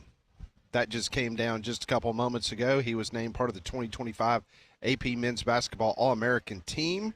Sears becomes the 23rd All-American in program history to earn the distinction and joins Brandon Miller and the only UA players to earn first-team honors by the Associated Press. Yes, and we also have 3 players on the first team from the SEC. So Mark Sears, one of them, as Pat just mentioned. Unsurprisingly, Janai Broome from Auburn. I know, who would have guessed it? But he is named to the first-team All-America, and he is, if I'm not mistaken, he was a unanimous selection. Janai Broome was. Mark Sears was not. But you did also have Walter Clayton Jr. from Florida. He makes the first-team AP All-America team. You had Braden Smith from Purdue. He makes the first team. And then, of course, as we all know, the chosen one, Cooper Flagg. He is also a first-team AP All-American. Him and Janai Broome, the 2 unanimous selections on the first team there. So very big news for both Alabama and Auburn with first-team All-Americans, and Florida as well. So 3 of the 5 starters for your All-American team from the SEC. Yeah, I'm not really sure when did we talk about this before, that the National Player Year, will that be the weekend of the Final Four? Middle of April. Oh, it's middle of April, so it's after the Final Four. Because they have, the 11th. April 11th is when they will award the Wooden Award, and I believe April 1st is when the finalists are announced. Okay, so it's Final Four weekend is when they'll announce the finalists. Yeah, but it's Cooper Flagg or Janai Broome, so we kind of already When know do we get the second and third teams from the All-American list? Do we get have those as well. Okay. I was just wondering if Yaxel Lindeborg is on any of these lists. So real quick, I will run through the AP All-America second team. You have J.T. Toppin from Texas Tech, Cam Jones from Marquette, John Tonji from Wisconsin, P.J. Haggerty from Memphis, R.J. Lewis Sr. from St. John's. That's your second team. On the third team, you have Ryan Kalkbrenner, who we talked about earlier in the show, from Creighton. Zakai Ziegler from Tennessee, he makes the third team. Eric Dixon from Villanova, L.J. Cryer from Houston, and Hunter Dickinson from Kansas. And let's see here, we have the others receiving votes. You have Nick Clifford from Colorado State, Donovan Dent, New Mexico, Dylan Harper, Rutgers, Chucky Hepburn, Louisville, Trey Johnson from Texas, the SEC leading scorer, Curtis Jones from Iowa State, Trey Kaufman-Wren from Purdue, Chaz Lanier from Tennessee, Derek Queen from Maryland, Maxime Reynaud from Stanford, Javon Small from West Virginia, and Bennett Sturts from Drake. So no Yaxel Lindeborg, which is... That's a joke. Ridiculous. Absolutely ridiculous. It is. I don't know what else the guy could have done. How many double-doubles this year? He is tied number 1 in all of college basketball for the most double-doubles. Just averages almost 18 points a game, 11 rebounds, and 4 assists. And you're not worthy of any of those lists. Not even an honorable mention. That's a joke. That's a joke. It's a shame. Yep. He'll get the last laugh. Yes, he will. Well, that is disappointing for Yaxel, because he is, to see, he was good last year, but to see his game elevated to a whole different level this year, it's just been phenomenal. He's exceptional. Not sure what his future looks like in regards to whether he's going to dip his toe potentially in the NBA draft, or he's got another year of eligibility. I don't know what the status is if UAB would obviously have the NIL support staff to bring him back for another year? Because there's no doubt, I mean, his love for UAB and love for Andy Kennedy, that runs deep. He right now in the college basketball market, he is a 1.5 to potentially $2 million guy for one season of basketball. So then he's got to weigh. Know that for certain. Yeah. What would my potential earnings be if I went this year to NBA or semi-pro or whatever he wants to do. And to be fair, he turned down a lot of money. Not that he's not being compensated through NIL being at UAB, but he turned down a lot of money to go other places after last season because of loyalty to Andy Kennedy, because Andy Kennedy is the one who went and saw him there at Arizona Western and said, look, this is where I can see your game going. And he had examples of other big men that Andy has coached, and so many just fantastic players and bigs that he's coached in his career. And Yax's game has gotten better, and now he's burst out onto the scene. And other than the guys who voted for those lists where he doesn't show, everybody has taken notice in what he's been able to do. So it's wild. And then NBA money, we think about the crazy contracts that they get, but the way that it's slotted, if he's a late first-round guy, he would be better served if it was a monetary thing to come back and to play another year of college basketball. Yeah, just looking at a couple of mock drafts here from the last couple of days, he is projected at mid-second round pick currently. Okay, so Yaxel Lindeborg. Most likely he's going to be playing college basketball next year. Yeah, because typically if they say if you're not a number one, I'm talking about first round pick, then that's why Sears and Broom and guys like that they came were back willing for another to come year. back. Obviously, they got compensated for that, but it was to increase that draft stock. And now we've seen Janai be a guy that potentially is going to work himself into that. And so there's the question: does Yax have aspirations of playing in a league like the SEC or potentially the Big Ten or you name it? I can't see him going to another school that's not in a Power Four. Okay, so let me ask you guys. I think we can all agree that Janai Broom improved his stock, right? Based on what he did this year. For sure. What about Mark Sears? To me, it's a wash. I think it's a wash. And I think they know what they were going to get in Mark Sears. I don't think that's changed. It's a wash. No. With his size, he was always going to be limited with what his draft stock could potentially be in the NBA. Did Grant Nelson help or hurt himself? Hurt himself. Yeah, I think he hurt himself. Now, if he goes on another run in the postseason literally like last year, yes, then I think it's a different conversation. But, yeah, I think his draft stock was the highest at the end of that Final Four run last year. Just announced at Courtesy GMC in Trustful for the month of March, up to $7,750 off MSRP on the 2025 Sierra HDs in stock. Courtesy has SLTs, AT4s, and Denali's also there on the lot in Trustful, located right off of I-459 exit 32 on Edwards Lake Road. Sierra SLTs up to $13,000 off MSRP. How about $5,000 off those brand new 2025 GMC Yukon and Yukon XLs? Courtesy just had a full truckload come in, and they are going to move out fast, so you need to get by and see them. Don't go anywhere else. You need to go to Trustful because you're not going to find a better deal. They encourage it. Go to courtesybirmingham.com, look at the vehicles, compare. That's right. Compare other dealerships, not only around the Birmingham Metro, the state of Alabama, how about the Southeast? You're not going to find a better deal anywhere except Courtesy GMC. Go by and see them off of exit 32, I-459 in Trustful, courtesybirmingham.com. Who are the biggest potential stumbling blocks for Auburn, for Alabama, when it comes to the NCAA tournament and the way that the bracket could play out? A guy who knows all of these teams, the best in the business, our bracketeer, Rocco Miller, joins us next.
It's 11:33, Jocks 94.5. We're live at Social Taco. Come on by and see us. We're located on the Taco Terrace. Be here until 2 o'clock, take you up to the Paul Feinbaum Show.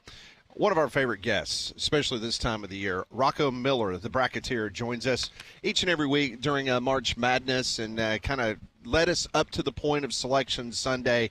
Rocco, welcome to the program. And first question is the question that has dominated the airwaves of the last 48 hours. How shocked were you that North Carolina got in?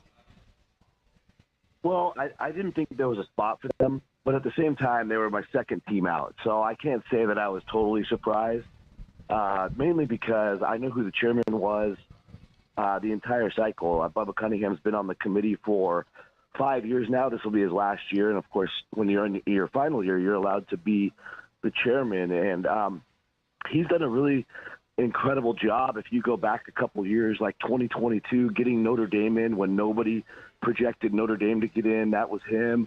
Last year with Virginia getting in, I actually predicted that correctly, but the majority of forecasters were not right about Virginia. And then this year, of course, I think, of course, since it's his own school, he's getting all of the publicity that he probably didn't want, but North Carolina squeezes in. And you know, the bottom line is, this year's bubble had a lot of teams that you could get rid of. Just a lot of sketchy, bad records. And after Colorado State took the Mountain West tournament and stole that bid away, I thought for sure there wasn't going to be room for North Carolina any longer, even if you tried to put them in. So that's why I was a little bit surprised they still got in after that Colorado State result. But honestly, if you look at Indiana, if you look at Oklahoma, if you look at Baylor, there's a lot of teams. Vanderbilt had a terrible schedule. Texas had no business being in the field whatsoever. There was a lot of bad choices this year, so I felt like North Carolina kept hanging around because of that. Rocco, and we'll talk about the two teams here in the state, Auburn and Alabama, first and foremost. Well, let's talk about Auburn. Some people believing that they got the raw end of the deal in Lexington, not where they're going because they got to pick it as the number one overall seed, but some of the teams there in the tournament and potentially some of the teams that they could play down the road. What was your reaction to they're in the Lexington Regional with Auburn and some of those potential opponents? Yeah, I mean, they're the number one overall seed, so we knew they were going to Lexington no matter what for quite a long time, so no surprises on the location part of it, but obviously, Louisville being probably out of any of those teams seeded 6, 7, or 8, that's the one that had the best geographic proximity to Lexington. And, of course, they end up going there. Now, you can look at that two ways. One, obviously, Louisville Nation will be really excited. They haven't played in the tournament in 6 years, but they have to beat Creighton for that even to matter. And I think that matchup with Creighton's, pretty close to a coin flip. Creighton's brings some different things to the table that Louisville probably hasn't really seen this year in terms of facing a dominant big, except for when they've played Duke.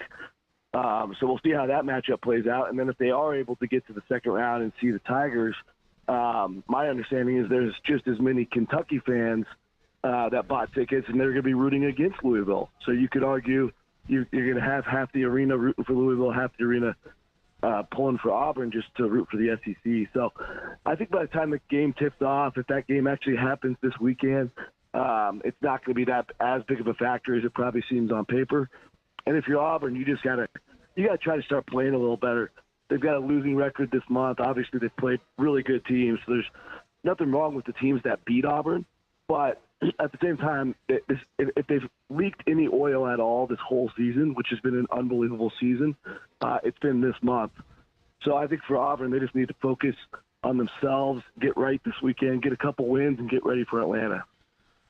All right, Rocco, looking at the other team here, we have Alabama. So they're in the East region, the number 2 seed behind Duke there in that region. Yep. And at least for me personally, Rocco, I feel like Alabama got a pretty favorable draw. I mean, you're going to have Wisconsin, maybe St. Mary's, maybe BYU on your side of things. But it looks to me, at least on paper, up until a potential Elite Eight matchup with Duke, Alabama should have a pretty favorable path. So is that your same impression? And just kind of what do you think about the draw that the Tide got?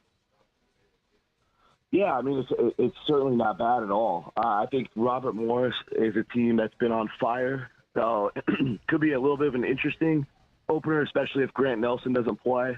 Sounds like he's questionable, at least for the first game.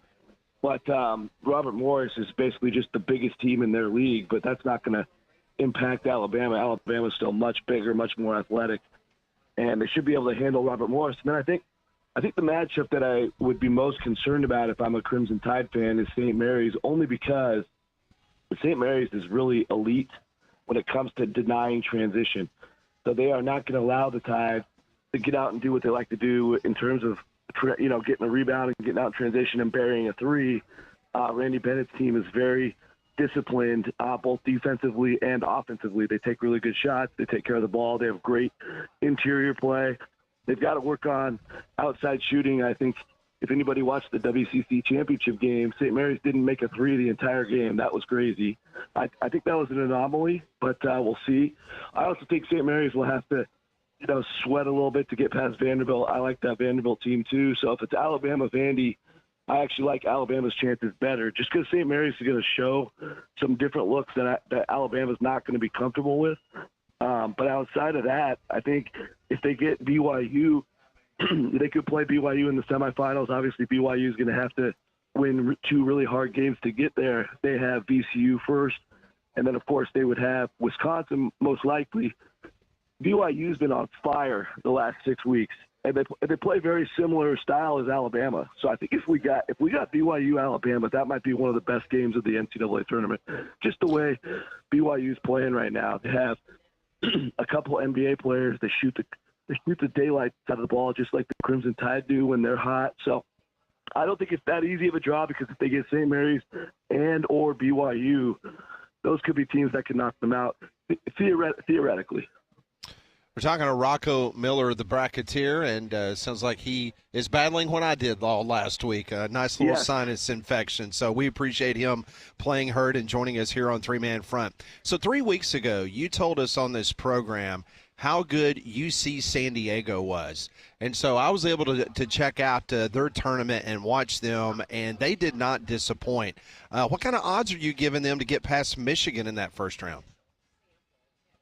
Yeah, I don't think it's that bad of a matchup. Now, they're going to have to face the 2 7-footers, of course, for the Wolverines, but I don't think that's a big deal. They beat UC Irvine the last 2 times. UC Irvine's the biggest team in the Big West by far. Bent Loishton's a 7-footer. So they've figured out how to navigate, bigger teams. And I think the way Michigan likes to use Danny Wolf in the passing game, he's had some rough nights. Like, you go back and look at his stats. He's had multiple games with 7 turnovers, sometimes 5 turnovers, sometimes 4. So I think UC San Diego is so good in the pass, like defending the passing lanes. And Michigan's guards, up until the Big Ten tournament, had really struggled taking care of the ball. And don't forget, like the last couple of NCAA tournaments, especially these first games, they used the Wilson basketballs. They're a little harder to shoot. They're a little harder to dribble.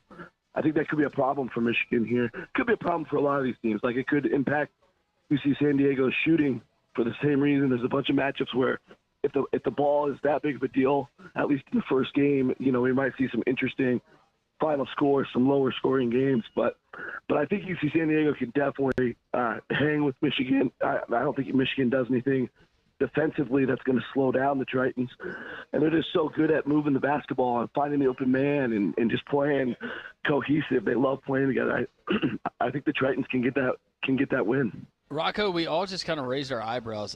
I didn't know about the whole basketball deal with the Wilson basketballs. Can you go into detail on what we're looking at for the first round? Is that what you said, the first round?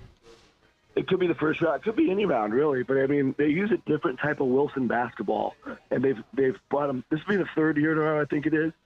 And so you could go back and find articles from last year at this time or the year before, and there's just certain teams that really complained a lot about they're a little bouncier. So they call them a little bit overinflated. They're a little bit harder to shoot if shooters are really picky, right? Like, obviously, the kid for Oakland last year had no problem shooting the ball. He drilled 1,000,000 threes to beat Kentucky. So it's take it all with a grain of salt, but there are some teams that complain about, the ball just being a little too bouncy, not being able to time bounce passes, just do basic things. And then certain shooters that are usually lights out shooters just not being able to get into a groove. So just little things, like just anything that's a little bit different than it was in the regular season can make people that are very habitual, that have rituals, uncomfortable. And that could happen to certain teams. I just don't know. You don't know which team it's going to impact and which team it won't. It's just something to know. All right, Rocco, so looking at 2 first-round games we have in the SEC for potential upsets maybe of SEC teams, I wanted to ask you about, so we have Yale taking on Texas A&M. We all remember what Yale did with Auburn last year. But that's a game that I see a lot of people maybe looking at and having some faith that Yale can pull up the upset there. And then another one is Drake going up against a Missouri team that it maybe peaked a little too early, it looks like, for Missouri. And I know Drake defensively, one of the best teams in the entire country. So what do you think about those 2 matchups with Yale versus Texas A&M and Drake versus Mizzou in the first round? Yeah, those are both great matchups. Yale, not as big as last year. Of course, they had Danny Wolf last year, the guy I mentioned for Michigan now. So they're not as big, but they play you could argue they play a little bit more together than they did even last year, just in terms of ball movement, getting the ball to the right shooter. They're really good on the defensive glass. With Texas A&M, it's kind of a wild card because they bring, in a lot of games, they bring a football game to the basketball court, and they just want to beat everybody up. And it works. I mean, it works a lot of times for them. You also have these rumors with Buzz Williams potentially moving to another job.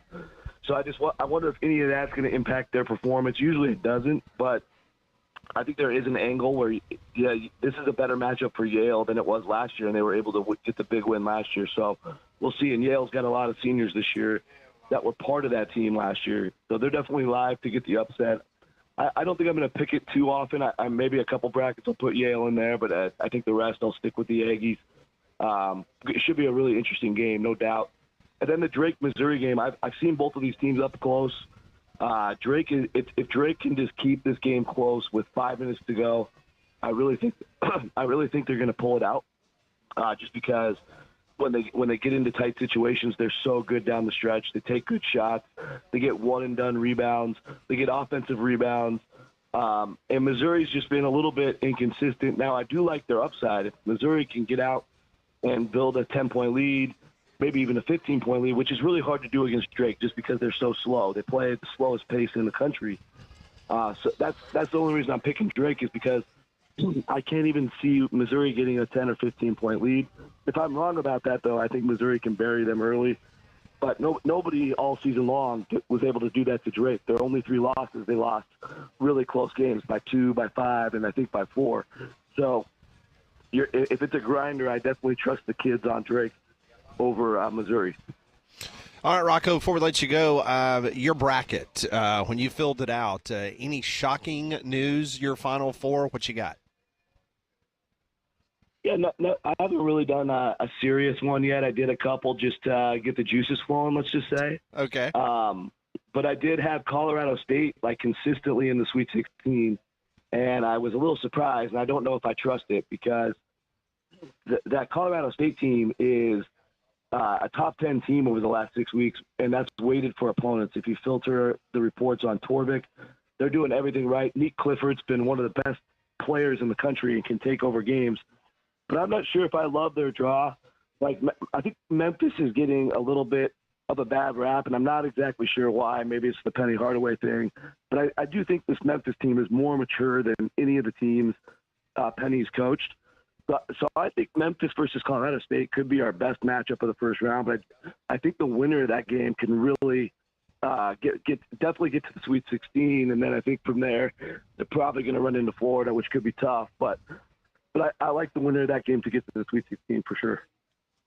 He is Rocco Miller, and he's the best in the business, bracketeer.org. Rocco, we always appreciate the time. Rest that voice. Thanks for all of your efforts for us leading up to the tournament during the basketball season, and then joining us today. We really appreciate what you do for us, and our listeners certainly do as well. Hey, I love it, guys. Thanks for having me every week, and it's great talking to you. We'll do it again soon. Happy tournament.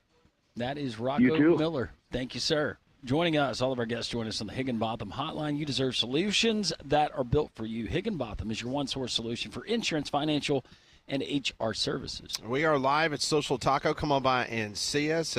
PG and the First Lady of our Tuesday Social Taco. I need to get my Colorado State shirt. Yeah, you need to get the Rams. Get that out. Get it ready to go. We're live at Social Taco. Come on by and see us. This is Jocks 94.5.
Eleven 52, Jocks 94.5. If you missed any of our interviews today, we've already had 3 on the books. You can go and download the Three Man Front podcast. We heard from the voice of the Creighton Blue Jays, also Mike Griffith. Mike kind of got fired up over the NCAA basketball tournament. That was worth the listen. And you just heard from Rocco Miller. Coming up later in the show, Brendan Haywood's going to join us. He is one of the TV analysts for CBS Sports. He'll be teamed up with one of Landrum's all-time favorite broadcasters, Brad Nessler, coming up for the NCAA basketball tournament. Well, if you've ever found yourself wanting an extra $1 million in your pocket, well, we have an opportunity coming up for you here on Jocks 94.5 because our $1 million bracket challenge is returning. Pick a perfect bracket, win $1 million, or pick 60 or more games correctly to win $10,000. Plus, one local winner here with the best bracket is going to walk away with a $250 gift card to Twin Peaks at Hoover. For more information and to make your picks, just go visit us online at jocksfm.com and click on the $1 Million Bracket tab. Good luck from all of us right here at Jocks 94.5. So tonight, the tip times, 5:40 is the first tip time as St. Francis will take on Alabama State. Alabama State is a 3.5-point favorite currently at 8:10 p.m. You've got North Carolina. They're a 4.5-point favorite against San Diego State. And then tomorrow night, same tip times, 5:40 and 8:10. The first game will feature St. Mary's. Mount St. Mary's will be taking on American. And then you have Xavier taking on the Texas Longhorns. And this is just a wonderful day, right? Because this is the day that everyone has to go, oh, crap, what channel is True TV on my whatever cable channel, YouTube TV, DirecTV, whatever it is you have, because that's where you're going to be able to watch all four of these first four end games. So I just love that this is the annual time of year where the Google searches, I imagine, go up for what channel is True TV. Yeah, I'll be honest with you. I go through this every year. Ever since it's gone to True TV, I have not watched. It's 240 something on ours. Yeah. Well, it's right around the. It's around TNT, TBS and TBS, yeah, FX and all that. Yeah. Okay. Yeah. Do you get on your? You have YouTube, right? Yeah. Yeah. You get True TV, right? I get True TV. Yeah. I think I'll get all the channels. We finally got the Fubo canceled. Wife got that done. So now I have the Braves that I'm going to be watching on the app. Hey, are you excited about Strider yesterday? He looked good. Yeah, he did. He did look good. I mean, my goodness. What was it? I did not see. What was his velocity? Because he definitely had the breaking stuff going. I mean, he made the Red Sox look bad yesterday. Yeah, which I'm a big fan of that. I mean, I understand that Tommy John's is awful, but like Maddox. Yeah, I mean, these guys come back better now from Tommy John surgery. Yes, go ahead and get it out of the way. I was about to say, it's almost like a rite of passage at this point. If you're a professional pitcher, like it's going to happen at some point. Well, I mean, it was like most of the football players during COVID. So many of them just want to go ahead and get it over with. They'd go do workouts together. Mm-hmm. Seriously, so that they could honestly get COVID. Yeah. And then go ahead and start building up the antibodies. That's smart. It was in one of the guys that he faced, Vaughn Grissom, former teammate, he struck him out with a 98-mile-an-hour fastball. Okay. Oh, he had the exact same operation that Garrett Cole did in this. Like it's a different kind of Tommy John's, the internal brace. Because I'd never heard of that until Garrett Cole a couple weeks ago. Yeah, you strike out 6 out of the 8 that you face. That'll work. It's pretty good. Yep. That will certainly work. Hopefully that arm can stay on, man. Let's see. I'm seeing I'm seeing 98 on the gun here. Not bad for your first game action back from surgery. Hit 98. I mean, just what I saw, the movement and that breaking ball stuff, man. He looked good. Looked real good. Should be very excited. Comeback player of the year. Potentially. See, I predict Sale will come back down to earth this year. What about Swelly? I think he's trending in the right direction. I hope so, man. He might start the All-Star game, Molly. You never know. That was the first pitcher I drafted That'd be in my great. Major League Baseball draft the other night. Really? By the way, those drafts are really long. Yeah. Yeah, they are. It's been a while since I did one. Hour number 3, next.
Welcome back in. Hour number 3, Social Taco in Homewood. We're here in the terrace. What Landry happened? Roberts. That's Pat Smith. Conrad Van Order. We let him talk occasionally. Andrew, one of our new listeners. Landrum's got a chip on his shoulder. Taco Terrace. I just came out. I wanted to come out strong. Third hour. Woo! Let's do it. We're getting you ready for the tournament. The tournament officially starts tonight. Alabama State, the Hornets. Go Hornets. ASU, as they'll take on St. Francis, a team that has a losing record, but by virtue of playing really good basketball for just a few days, winning their conference tournament, upsetting, and I forget who they played. I watched it, but I was bowling. I can't remember. Anyways, they're going to play tonight. The winner of that game will face Auburn in Lexington coming up on Thursday, Pat. Yes, and a little bit of local news. Noah Ibignogany, who played at Auburn University locally at Hewitt-Trussville High School, he just re-signed with the Washington Commanders. Very nice. So he will continue his career in the National Football League. You taught me how to say his name very early on. Some people in Trussville say I still don't say it right. How do you not say it right? They say I added extra something or another. I don't know. All right, well, it's tournament time. I've been telling you about Rambler Sports Bar and Grill there at the Finnick. From the start of football season when they launched this great sports bar to now. And if you haven't done it by now, well, shame on you, but you still have an opportunity. Get into Rambler Sports Bar and Grill. They're open for lunch tomorrow all the way through Sunday night. But that needs to be your destination when it comes to tournament action. They have the 283-inch high-definition projector screen, but also state-of-the-art audio throughout the entire house. You have 28 flat screens, video boards to choose from. They're going to have all the games on, but also they're going to have all kinds of specials going on as well, and they wanted me to pass those along to you. Coming up, you've got the round number 1 happy hour prices. That's half off drinks and apps. Round number 2, you're going to get the $12 flatbreads, different selection of those. Round number 3, you get the $10 beer buckets. And then round number 4, the $10 pitchers. Not only that, but all kinds of great specials. An award-winning menu there at Rambler Sports Bar and Grill at the Finnick. That needs to be the place where you watch all of these games. Take me up on it. So many of our Jocks listeners have and just gotten rave reviews. They do it right there at Rambler Sports Bar and Grill. 1630 2nd Avenue South near Railroad Park. And when you get in there, make sure you tell them Landrum from Jocks 94.5 sent you. So you've been hearing Conrad talking about the bracket challenge that we're sponsoring here on Jocks 94.5, and that is the topic, Conrad, of our Twitter poll question of the day. That is correct. Our 3-man front Twitter poll question of the day, which you can go vote in right now. The question reads, how many brackets will you fill out that could potentially award the winner with a cash prize? So whether you're doing maybe a friendly wager with bets, you have a pool at work, something like that. And the options we gave you are you're just going to do the 1 bracket, you're going to have 2 brackets, or more than 3 brackets. And right now, with 44.9% of the vote leading the way, is just 1 bracket. And second place is, with 33.7%, is more than 3. And then bringing up the rear, you have just 2 brackets at 21.4%. So seems like the majority of our listeners, Pat, either just sticking with the 1 bracket, you want to only have to focus on one thing, remember one group of picks, or you're going to the extreme and you're filling out at least 3, if not more. So when it's all said and done, how many will you personally fill out? You, not you and Paige, just you. Probably in terms of ones that I will have in a pool somewhere, I will have 2. I will have one for our pool, and then I will have one for my friend group pool, and that will be our. And there's an exchanging of money. Is that Rob's? That's Rob's. So Rob wants a bracket. I'm gonna put that in for him. Oh, he does? I don't know. Just tired of carrying his money around.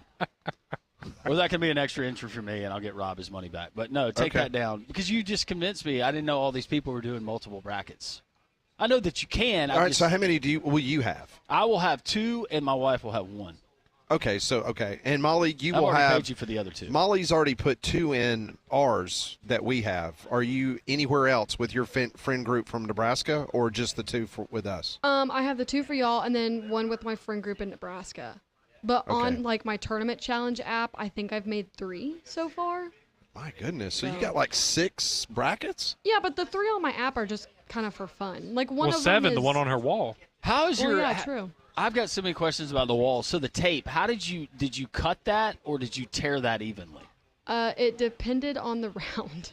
Like for the first round, I cut them all just so they were about the same size. Yeah. And then once I got to like the Elite Eight, I was like, nah, I'm done. How with you this, so didn't I have just to ripped use them. a laser or anything like that to get it even? There's no way I could have done that. No, it was super impressive. Thank you. I completely freehanded it. So. Did it take more than one roll of that's painter's tape, right? that Yes, you were and using? no, I didn't even go through like half of it too. Like Oh, I still wow. have most of it left. Oh, you save it for next year. Yeah, exactly. So right now, one is winning the Twitter poll question. Correct. Yeah. A lot of people just I get, and I mean I get it. You just want to really focus in on that one bracket, and we all. And let's be honest, we fill out a bracket and then we overanalyze it. We stare at it and go, oh, should I change this pick there, change that pick there? So, yeah, I think a lot of people just – you want to have one set of picks and know what you're going in to the whole tournament. We just talked to Rocco. Is the 12 seed for you? Is it Colorado State? Is it McNeese? They kind of burned us last year. Who is that 12 seed for you that you see doing the most damage? I know. You got to pull it out. Sorry. See, I like Colorado State, but it's the fact that they're probably going to have to play Maryland the round after that. That's where you got McNeese taking on Clemson, and I think that is fascinating. You got California, San Diego. Oh yeah, San Diego. I kind of want to ride with them. Taking on Michigan. Yep. And then you would have either Yale or A&M in the second round. Yale would be too easy. Now I want to know what the over/under is of Yale and Texas A&M. That's a good question. I could see that thing being a 50-48. Yeah. See, here's the thing about Yale. Watching them during the season and then watching them a lot this weekend, they have got the outside shooters, just like you saw last year against Auburn. Yeah. The problem is that their big guy is basically a forward in the SEC. Correct. And the guy that they had last year now plays for Michigan and Correct. is very good, yes. Yeah. Well, maybe you get that officiating crew, though, from up in the Northeast. Possibly, and that could change things. So that's my hesitation about saying Yale is going to beat Texas A&M. I think Texas A&M can be more physical. Yeah. And they can just throw it on the baseline and have their way.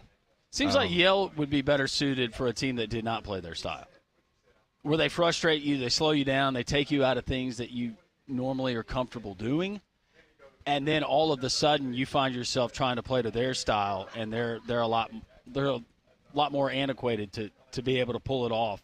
Texas A&M, going by what you just said and kind of thinking about it, I think that it probably serves Texas A&M better to have that kind of team that wants to play that style, and Texas A&M's obviously got the horses to do it. Yeah. So Joe Lunardi, he put out, it's behind the paywall, but he put out an article, and he basically talked about all 68 teams. Yeah, he ranked them, in the tournament. And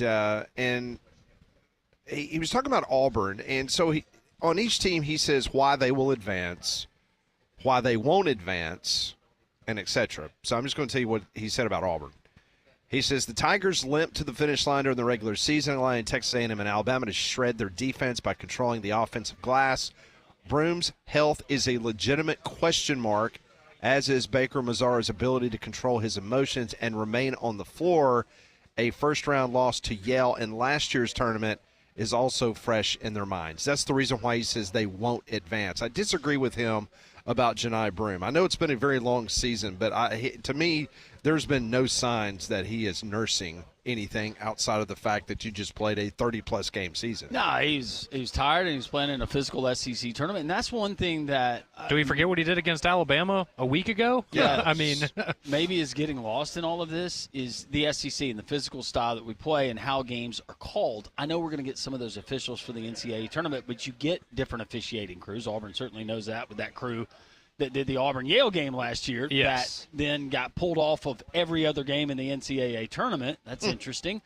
But do you get some of those calls? You have more guys, and like Auburn with some of the – it's not just Auburn. It's the aggressive nature of the SEC for most teams and a lot of stuff that they let go. Mm-hmm. Are we going to get a quicker whistle with some of these officials? And can some of those SEC teams like Texas A&M – can they adapt? Here's what Joe Lunardi had to say about Alabama, why they won't advance. The Crimson Tide allowed 1.1 points per possession or more in 13 games this season, can be exposed on the defensive backboard, and are among the nation's worst, 350th, at forcing turnovers.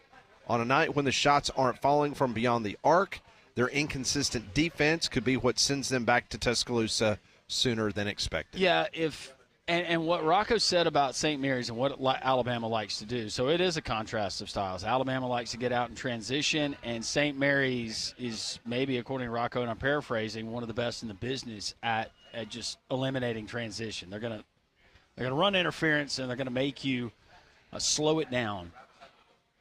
That is a potential matchup that I think that's a problem. Vanderbilt, Alabama, we've seen that before. Yeah, that's BYU maybe down the road, but St. Mary's, and especially after how bad they looked in their championship game versus Gonzaga, they might be playing with their hair on fire. Yeah, I think that's such an interesting matchup if that is what we get, just because, that's a game, I completely agree with what you were saying, Landrum, where you could see Alabama losing that game. You could also see Alabama winning that game by 30-plus just because of how inept St. Mary's looked offensively at times in the West Coast Conference Tournament and how good we know Alabama can be offensively there. But, yeah, those two styles of basketball, that's – And St. Mary's is going to have the bigs where they can play inside ball with Alabama if they want to go to the paint, because past Nate Oates teams, I would say, would be better suited to take on a St. Mary's team where they're going to force you to shoot it from the outside.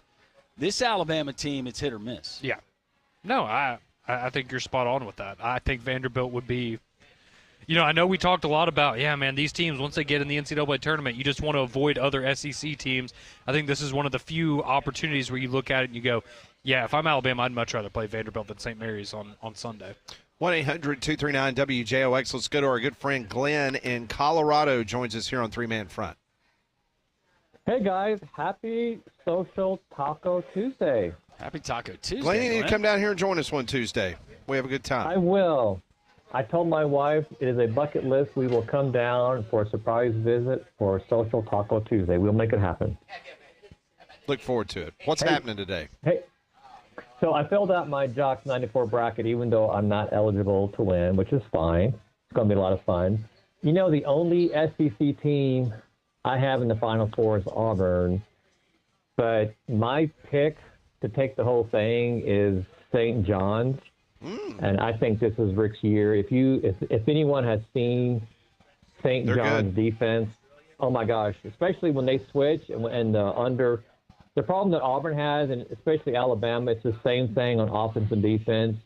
The big guys really on defense, they really kind of get out of position for both Bama and Auburn. And even on offense, I've seen some of Auburn's big guy, I forgot his name. It's this. I think there's this tendency to not move a little bit fast, and if they're going to meet St. John's, I'm telling you, Rick Pitino is going to eat them up. And I have Houston in the other bracket beating Kentucky, and I have Alabama, sad to say, my alma mater, probably not going to get by Wisconsin. I don't see it happening. Alabama's defense is just horrible, atrocious. Is that fair to say? Well, that's a tricky matchup. Yeah, I mean they're 350th in forcing turnovers. So Alabama's, when Alabama's got it going, and let's just face it, if you're having to try to play a half-court offense, if you're Alabama, that's not probably going to end very well for you. Well, we saw what happened in the second half against Florida when that happened. Yeah, I mean you got to get out and you got to run your offense. I mean you got to get a shot up every 10 seconds. If you're Alabama, I know. And one thing we've seen, and I'm trying to be kind here because I don't really know Nate Oates. I think he's done a great job at Alabama. But in the last few years, when Bama is totally pressured like they've been against Tennessee and other teams, in those last 5 minutes, when they get pressured, their offense just seems to look like they don't know what to do, who to connect with, what to call. And the defense literally is like, ants running away from the sunlight in a big microglass thing. So that's just my concern. If Bama can somehow find a way in this next week, tidy that up, maybe. But, yeah, I see St. John's and Duke in the big game. I think it's their year. I think it's Rick's big year to take it all. Barf. I After do. this year that we've had in the SEC, if we get St. John's and Duke, I'm going to throw up. Well, let me say this. I'll say this. I'm a big fan that, especially in basketball, and your offensive strategy must come from a very solid defense. And both Duke and St. John's have exhibited this the entire season on. Like, if you watch Duke, especially when their guy went out in that big game, their defense was so efficient that the offense was effectively to move the ball quickly off of turnovers and steals and even inbounding the ball quickly. And that's something that SEC teams just can't do yet. So I love SEC, love Bama, but I'm a big proponent of what Duke's doing and Rick Pitino, and I just think it's their year. You guys hate me? No, we don't hate you, Glenn. We never hate you. You're entitled to your opinion. We weren't expecting the pessimism towards the SEC after the banner year we've had. Yeah, I will say that. I know it's I say we like I've played, but I felt like I have. I know.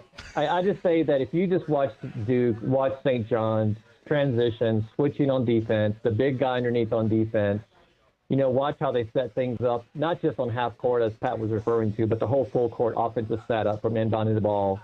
They're very effective, very efficient, and they know what they're doing. And when they're pressured, they don't lose their focus. And I'm not saying Auburn and Bama can't be in the title game. I think it's a very remote possibility. But I hate to say it, but I think St. John's and Duke, as of today, not saying next week, but as of today, could be any SEC team. And I hate that, but I think that's the reality of it. Glenn, always appreciate the call, man. Can I call back? Or am I banned for life now? No, you're good to go. You're good, Glenn. All right, you guys have a great day. Enjoy the show. Thank you so much. Thanks, Glenn. Have a good day out in Colorado listening to us on the Jocks 94.5 app. Is he going to be going to the Denver Regional? Did he say anything about that? I don't know. St. John's playing there? Golly. I'm with you, didn't realize he was high school buddies with Rick Pitino. I mean, yeah, and look, St. John's is great. I'm not going to be shocked if they make it very far in the tournament, but I'm with you, Landrum. If we went through this fantastic season of SEC basketball to end up with a Duke and St. John's type championship game, I'm going to be very, very disappointed. Man, that's very, very 1984, 85-esque type deal. Yeah. That'd be something. That's for sure. I will tell you, Rick Pitino versus Coach Cal in the second round, though, you can sign me up for that. I'll take that.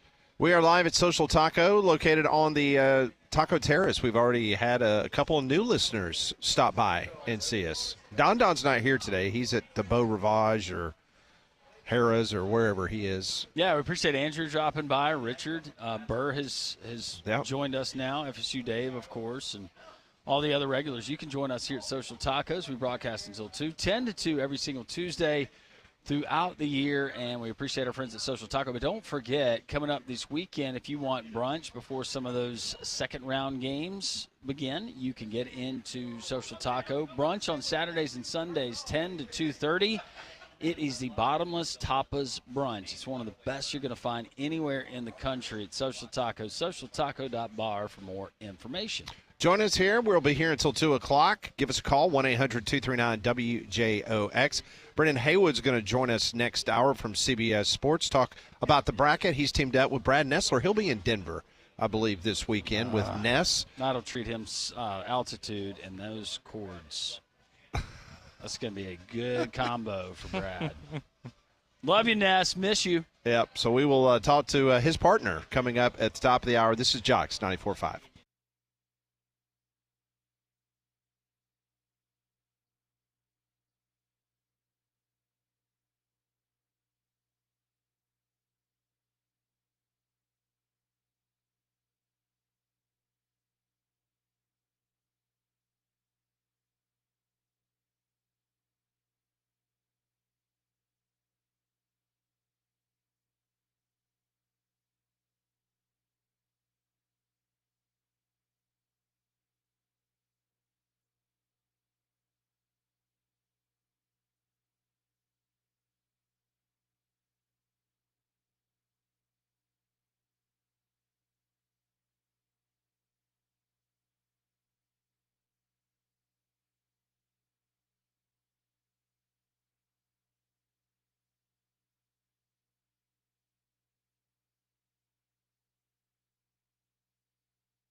12:23 live at Social Taco here in Homewood.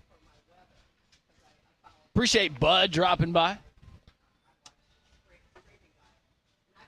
Looking at some three-point percentages for potential second-round matchups. I know I'm getting ahead of everything here, but if Auburn was to move on, if they were to take on the Creighton Blue Jays, you want to take a guess at Creighton's three-point percentage ranking when it comes to all NCAA teams, and there's like 300 and something.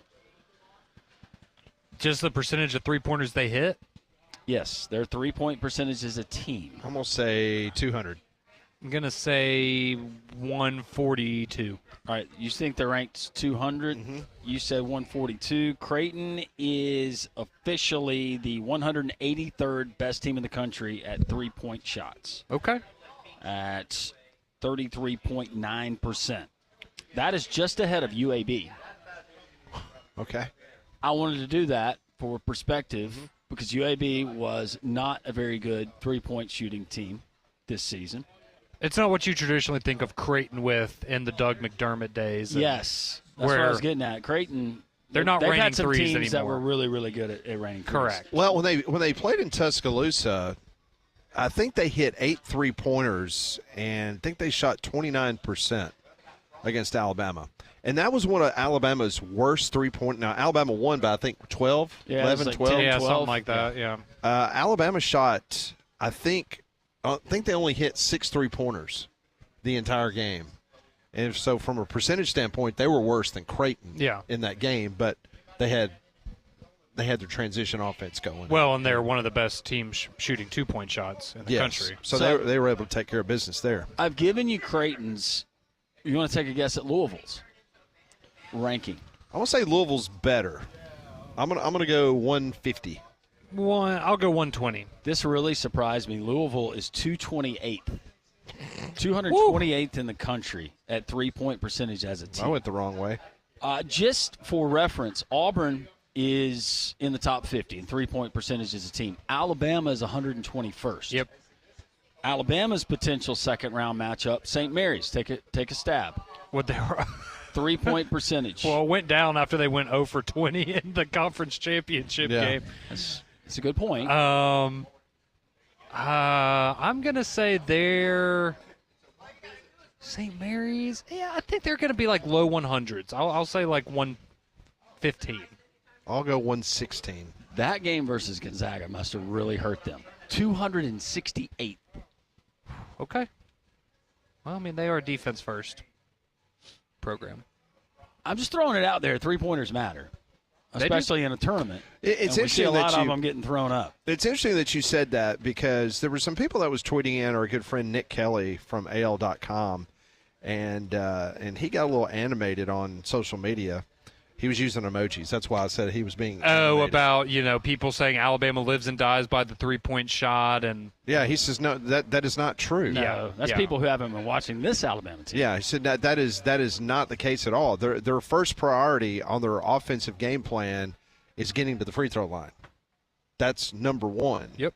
Like, hitting three-point shots is like 3 or 4 on the list of their offensive priorities each and every game. So, once again, it's just the fact that Alabama's offense and the way that they have been percolating over the last couple of years, I think that's where everyone nationally comes into that trap. Yeah, and going off of some of what Nick Kelly was responding to, it is interesting because somebody mentioned some of the, I guess, upper half seeds in the NCAA tournament and teams that are very reliant on the three-point shot.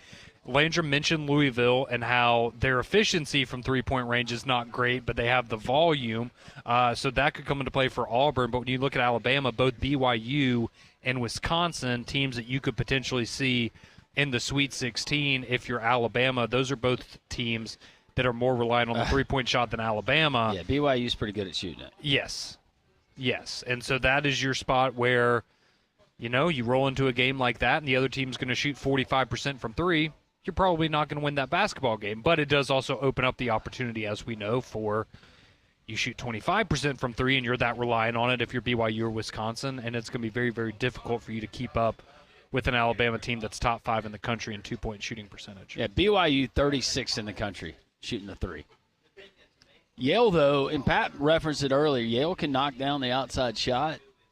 8th in the country. That is the dude I'm talking about. Polakaitis? He is left-handed, and so everybody's thrown off because he goes up and you're defending a right-handed shooter. Yep. And he's left-handed, and this guy was unbelievable during the Ivy League. He looks smart. Wait, that's the Look guy at you his said eyebrows. is their center that plays like a forward? No. He's one of the shooting guys. Oh, okay. I was Look at like his- 6'6". Look at his eyebrows.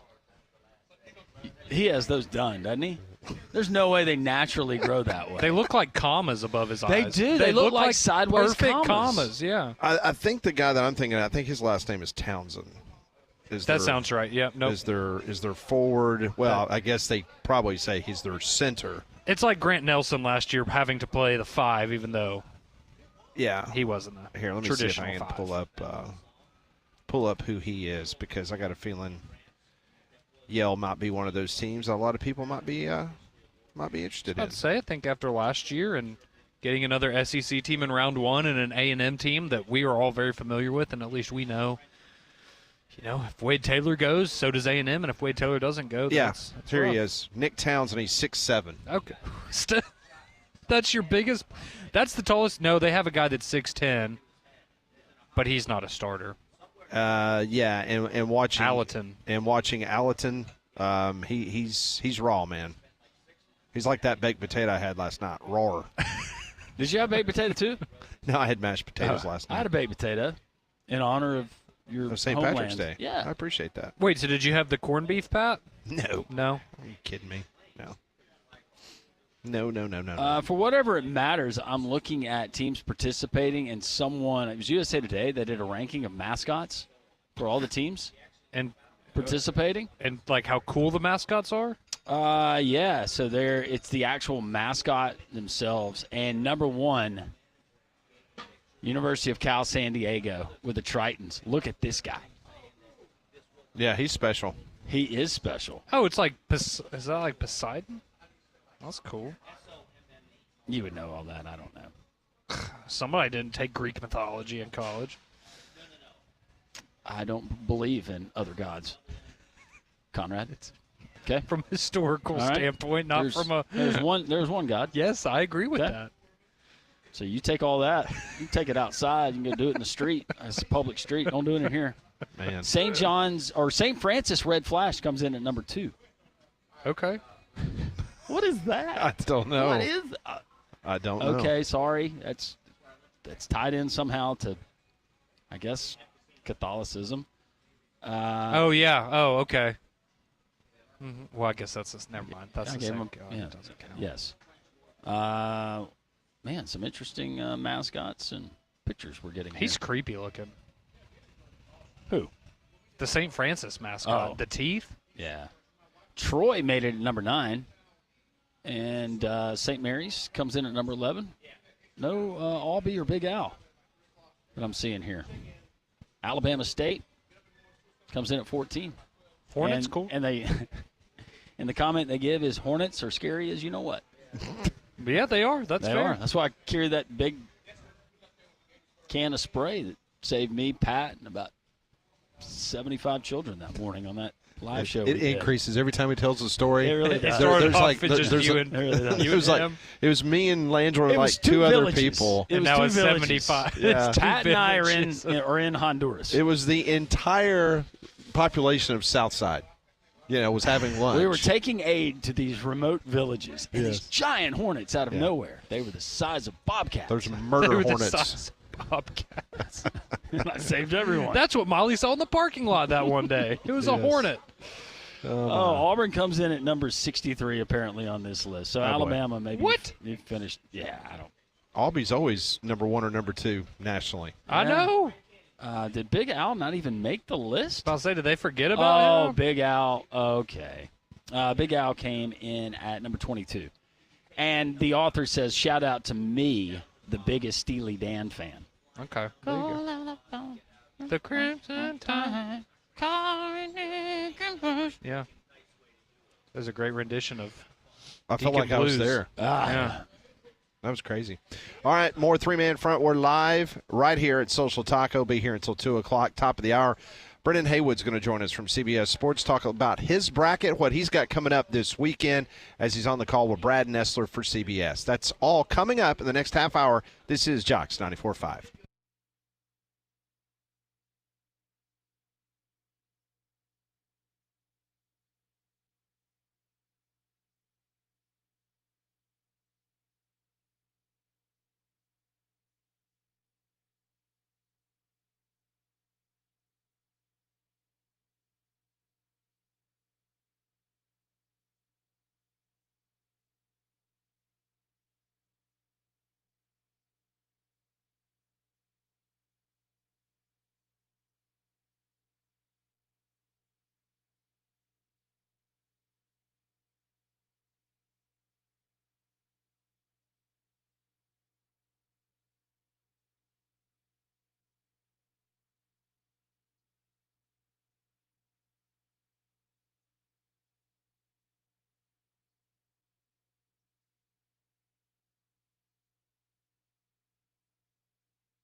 Nice job, Molly Robinson. We continue live from Social Taco here in Homewood. It is a fun group always as we broadcast until 2 every single Tuesday, the Mix and Match Tacos. Am I seeing this right? FSU Dave? No cerveza? Or is this a part of Lent? This might be a part of Lent for him. Oh, that's right. He said he was for St. Patrick's Day. He would indulge a little bit and then. Yeah, he's going water. Yeah. Never seen that. It's weird. I didn't bring it up. He did.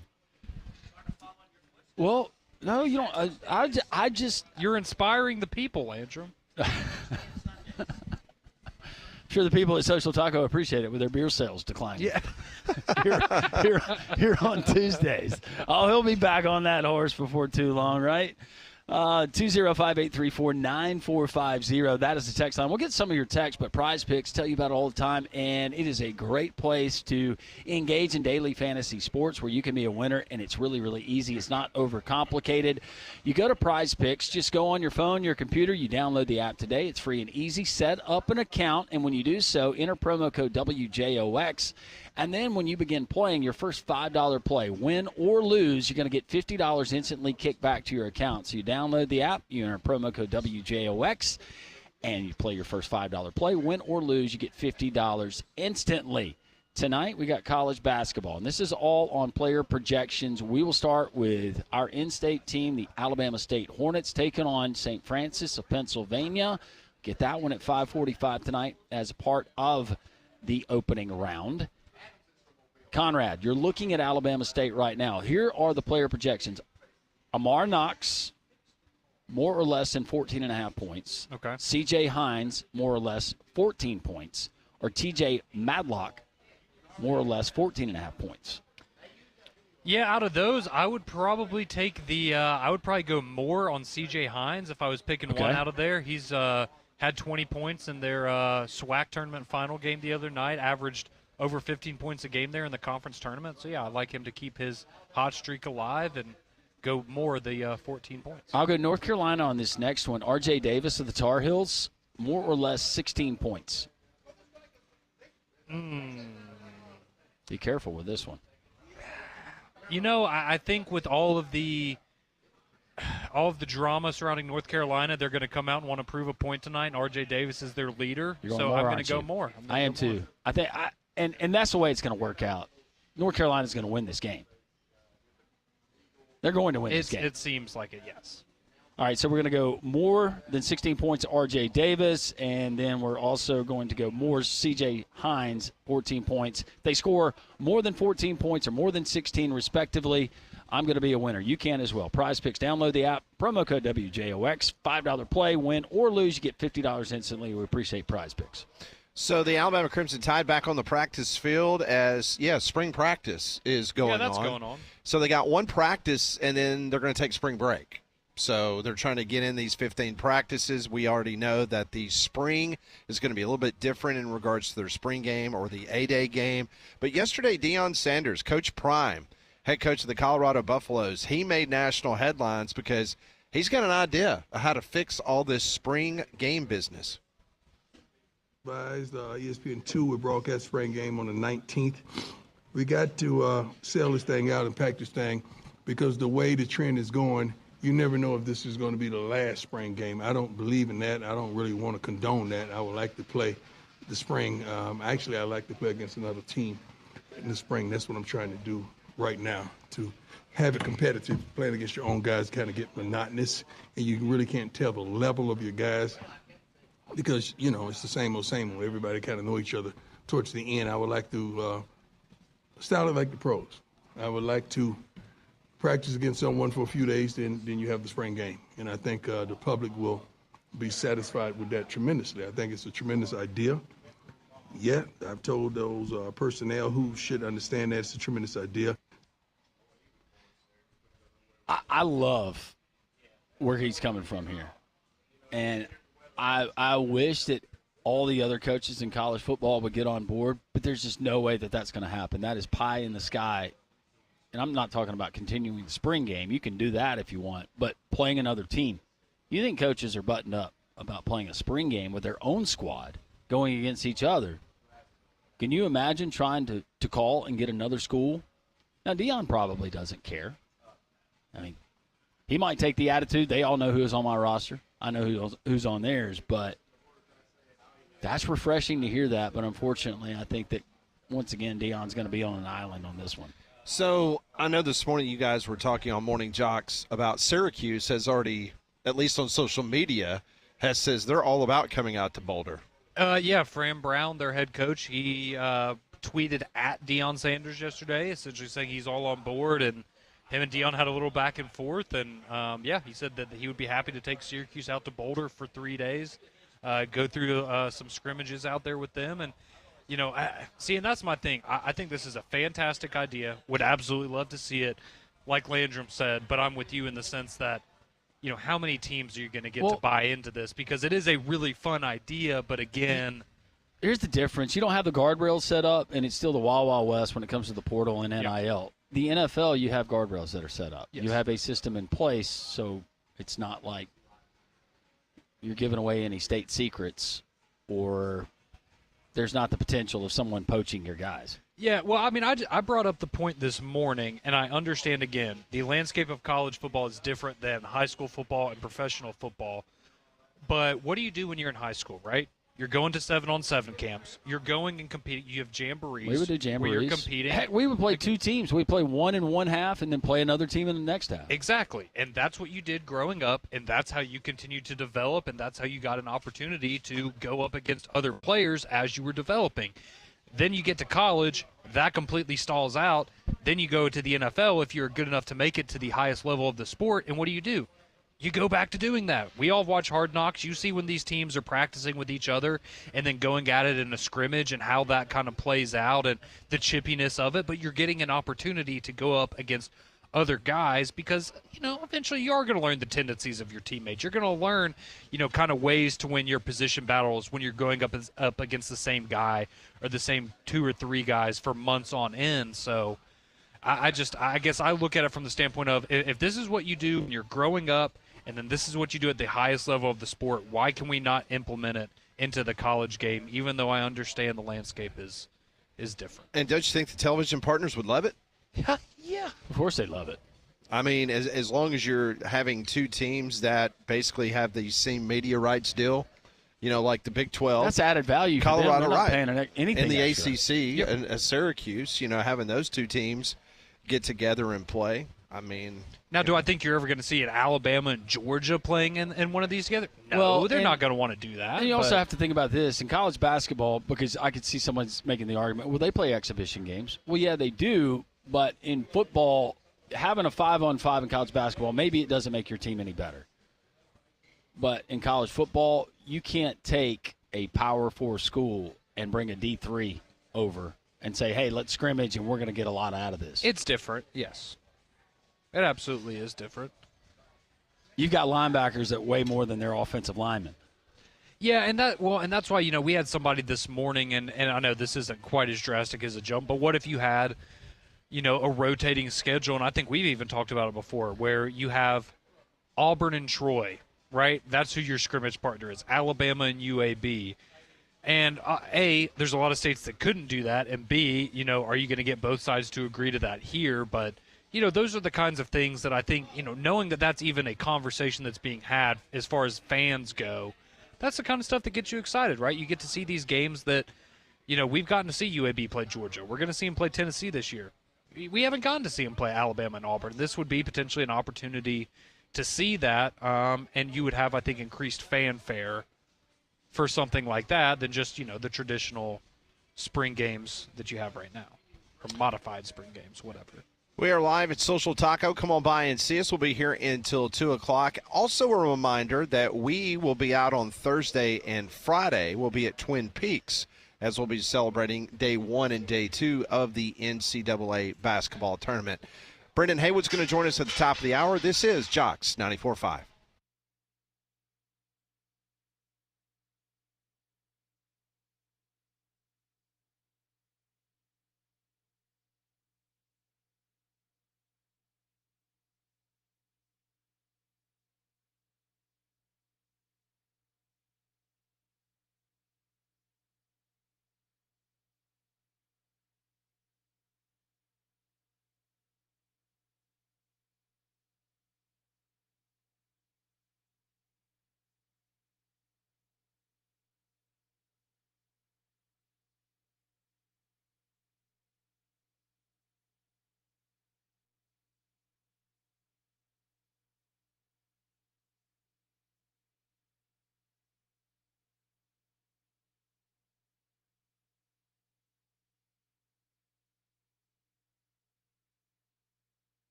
Welcome back in. It's three-man front. We're live at Social Taco. Reminder at the top of the hour, we will talk to Brendan Haywood from CBS Sports, get his thoughts about the NCAA basketball tournament. The first four will tip off tonight. 5:40, St. Francis against Alabama State. Alabama State, a 3.5-point favorite. Then at 8:10, North Carolina, the talk of the college basketball world there, a 4.5-point favorite against San Diego State.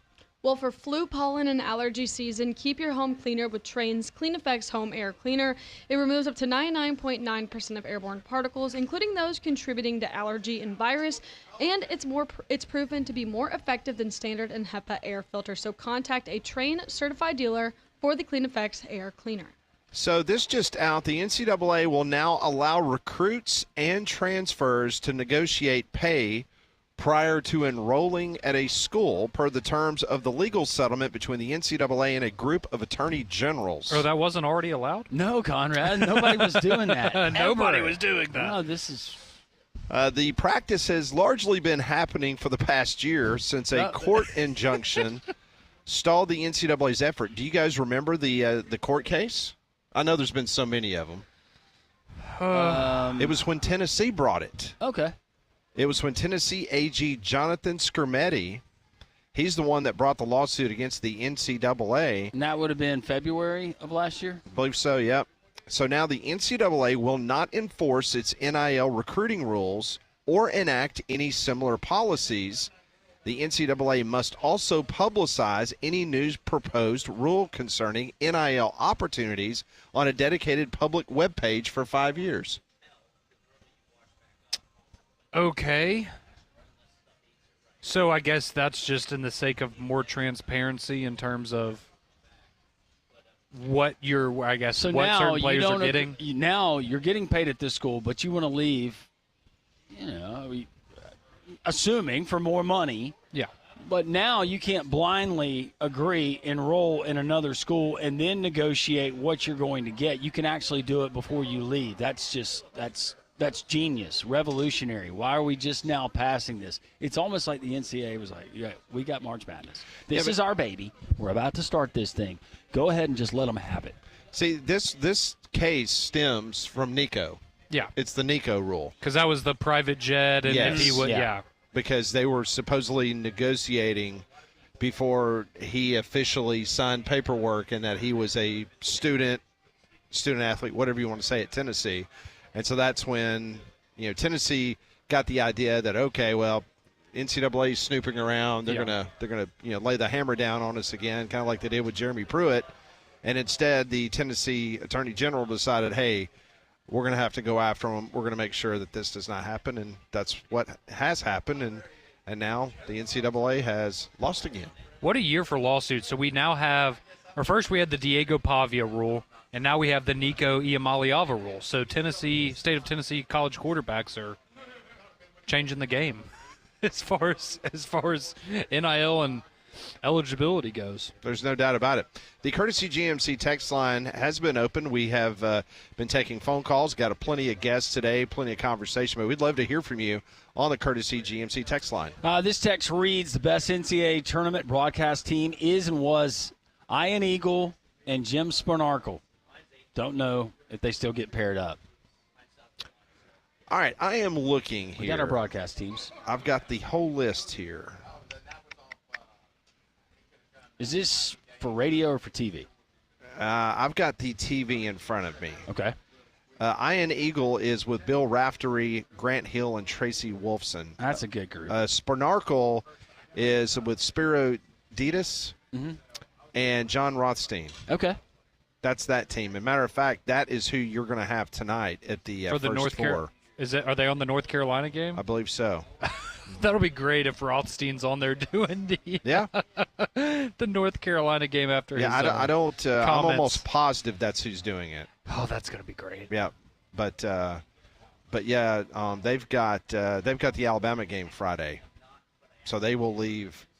Well, they'll go from Dayton to Cleveland. Yeah, so that's not a long journey. So I'm looking at your boy Harlan. What games he's got? He's with Dan Bonner and Van Gundy and Lauren Shahadi. Who is Byington with? Robbie Hummel. Okay. I like Hummel. He does a good job for the Big Ten Network. I like him. He does a good job. Anybody else you would like to know? I just wanted you to throw out some other interesting combinations or teams. Well, it's definitely not that one. No. Don't listen to the radio call. Andrew Catalan, Steve Lapis. That one's kind of a weak one. Brian Anderson does a great job. Him and Jim Jackson. Ali LaForce do a good job. So that's some of your teams that you'll be able to hear. And one of those will be coming up at the top of the hour. He gets to sit next to Ness. Yep. That's a big deal. Yep. You jealous? No. No, I'm happy for Ness. Miss him in the SEC. You mean you don't catch him on the Big Ten Game of the Week on CBS? Yeah, I mean, we still talk. It's just Landrum loves hearing him at 11 a.m. every Saturday for the Game of the Week in the Big Ten. I just hate that he's gone to the Big Ten. He didn't have a choice. We'll get him back in the league one day. I miss him at media days. Don't forget we have NIT action tonight, too. So last night we had no basketball. Now we got all the basketball. I mean, you've got obviously NCAA, then you've got Kent State at St. Bonaventure, Jacksonville, not Jacksonville State. Jacksonville's playing Georgia Tech, Chattanooga, Middle Tennessee State, St. Louis, Arkansas State, Wichita State, Oklahoma State. You get the idea. West Coast, you got a couple of games out late. Cal State, Northridge, Stanford, Cal Riverside versus Santa Clara. So, Conrad, you got to stay up late tonight. There's a lot of games going on. Well, I got the Cavaliers and Clippers coming up at 9:30. That's really the one that I'm waiting on, you know. We've already got a Final Four submission from one of our listeners. Their Final Four, Texas A&M versus Florida, Alabama versus Clemson. Texas A&M, Florida, Alabama, and Clemson? He's got Alabama and Florida, with Florida as the national champion. Okay. Whew. I will say this. If Alabama has to lose in a national championship, I'd rather it not be to Florida again. I'm kind of tired of getting Bring on St. John's, right? An ass whipping from Florida. Brendan Haywood to talk NCAA tournament. He's going to be on the call with Ness. He joins us next.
fourth hour. It's going to be a fantastic hour.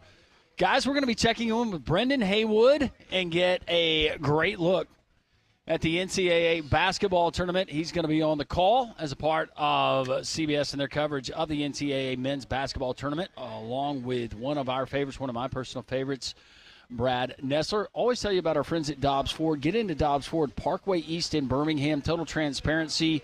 It's going to be a no-haggle process. And the Goshen family, Rachel and Joey, wonderful people. Their entire staff there at Dobbs Ford. Alabama's largest showroom selection, F-150s, Mustangs, Broncos Sports, Escapes, Explorers, great pre-owned selection as well. Dobbs Ford, go see and feel the difference at Dobbs Ford, dobbsfordbirmingham.com. Make sure you tell them Landrum from Jocks 94.5 sent you. Joining us now on the Higginbotham Hotline from CBS Sports, Brendan Haywood joins the program. He brings us courtesy of our friends at Bet Online. Check out Bet Online for the most up-to-date lines, futures, and props on the upcoming NCAA men's basketball tournament. Brendan, I hope you're doing well, and you're in a wonderful part of the world, Denver, Colorado, getting for this week's NCAA basketball tournament. I hope life is treating you well, my friend. Life is treating me good, man. It's a very, very, very fun time of year. There's no question. Brendan, I have to ask you, you love your Tar Heels. All of this scuttlebutt and all of this upheaval about North Carolina making the tournament. I know that you will give us your unbiased opinion, but North Carolina, tournament worthy this year or not? I'm not really sure, because I look at some of the KenPom rankings and they say, hey, maybe we should have got in over some of these other teams. Everybody's talking about the quad one wins, and obviously that wasn't in North Carolina's favor. At the end of the day, I think that it's still much to do about nothing. A lot is being made about this. I know West Virginia's upset. The West Virginia governor is coming out speaking about the subject, and I don't know much about West Virginia in that area, but the governor has to have more important things to do with his time. Like, there has to be more pressing issues in West Virginia than him coming out talking about the seeding of North Carolina and whether the basketball team got in. So, Brendan, we've got two really, really special basketball teams here in our state of Alabama with the Auburn Tigers and the Alabama Crimson Tide. So I just wanted to get kind of your quick impressions of both Auburn and Alabama over the course of the season. Obviously, we know Auburn's the number one overall seed, Alabama a 2 seed. But what do you think about both of those teams going into the NCAA tournament, and do you think that they are both legitimate threats to make it to a Final Four this year? I mean, listen, I really like both of these ball clubs. I think they're definitely a legitimate threat.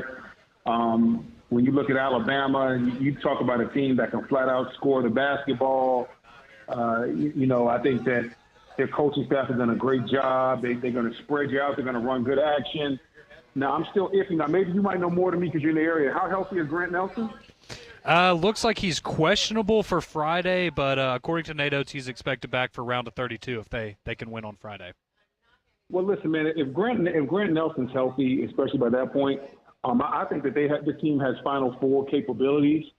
Now, there's a very tough draw in there, which would be them possibly meeting up with Duke. But I really like Alabama. My only question is, will they have enough defense in the NCAA tournament? Because all the top-tier number one seeds, they can score and defend. And you look at a team like Bama, they can score, but defensively they can get lost in the sauce. Brandon, let me ask you about one of the games that you're going to be on the call with Brad Nessler, and that is Yale versus Texas A&M. I've been able to watch Texas A&M, obviously, all season long, being in the Southeastern Conference.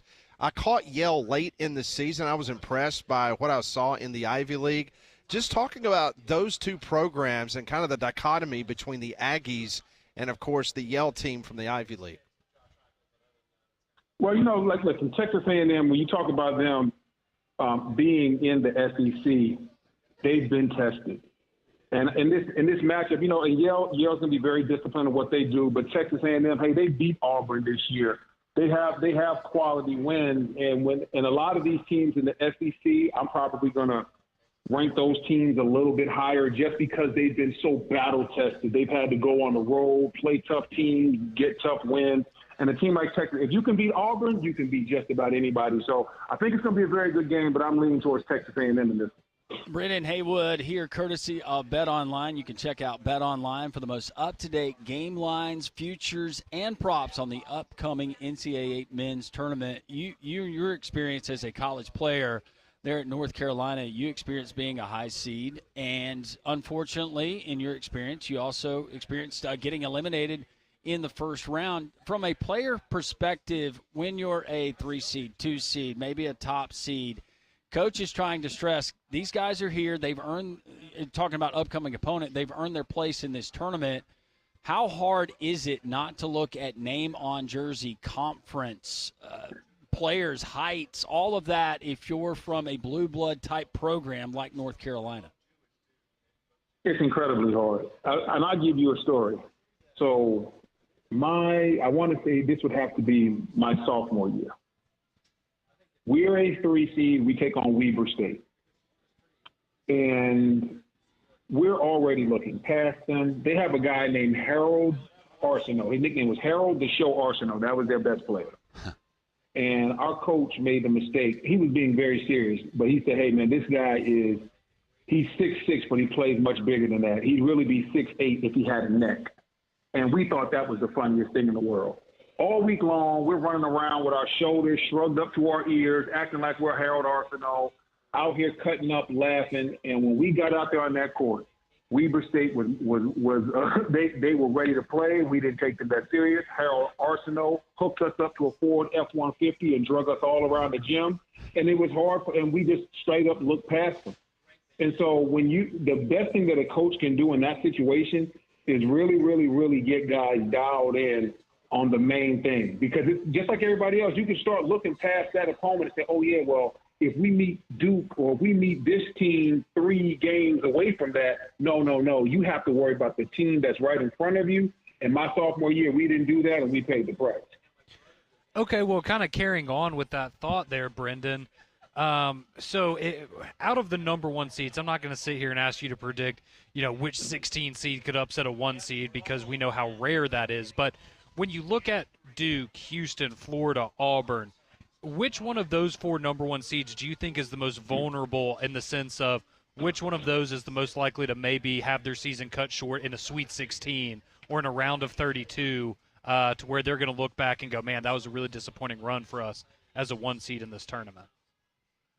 I think you have to look at Houston simply because right now they have a major injury as well. They're trying to figure out I can't, the young man's name escapes me right now, if he's going to play or not. And then at the same time, they have Gonzaga in the second round. We know Gonzaga is a very tough basketball team.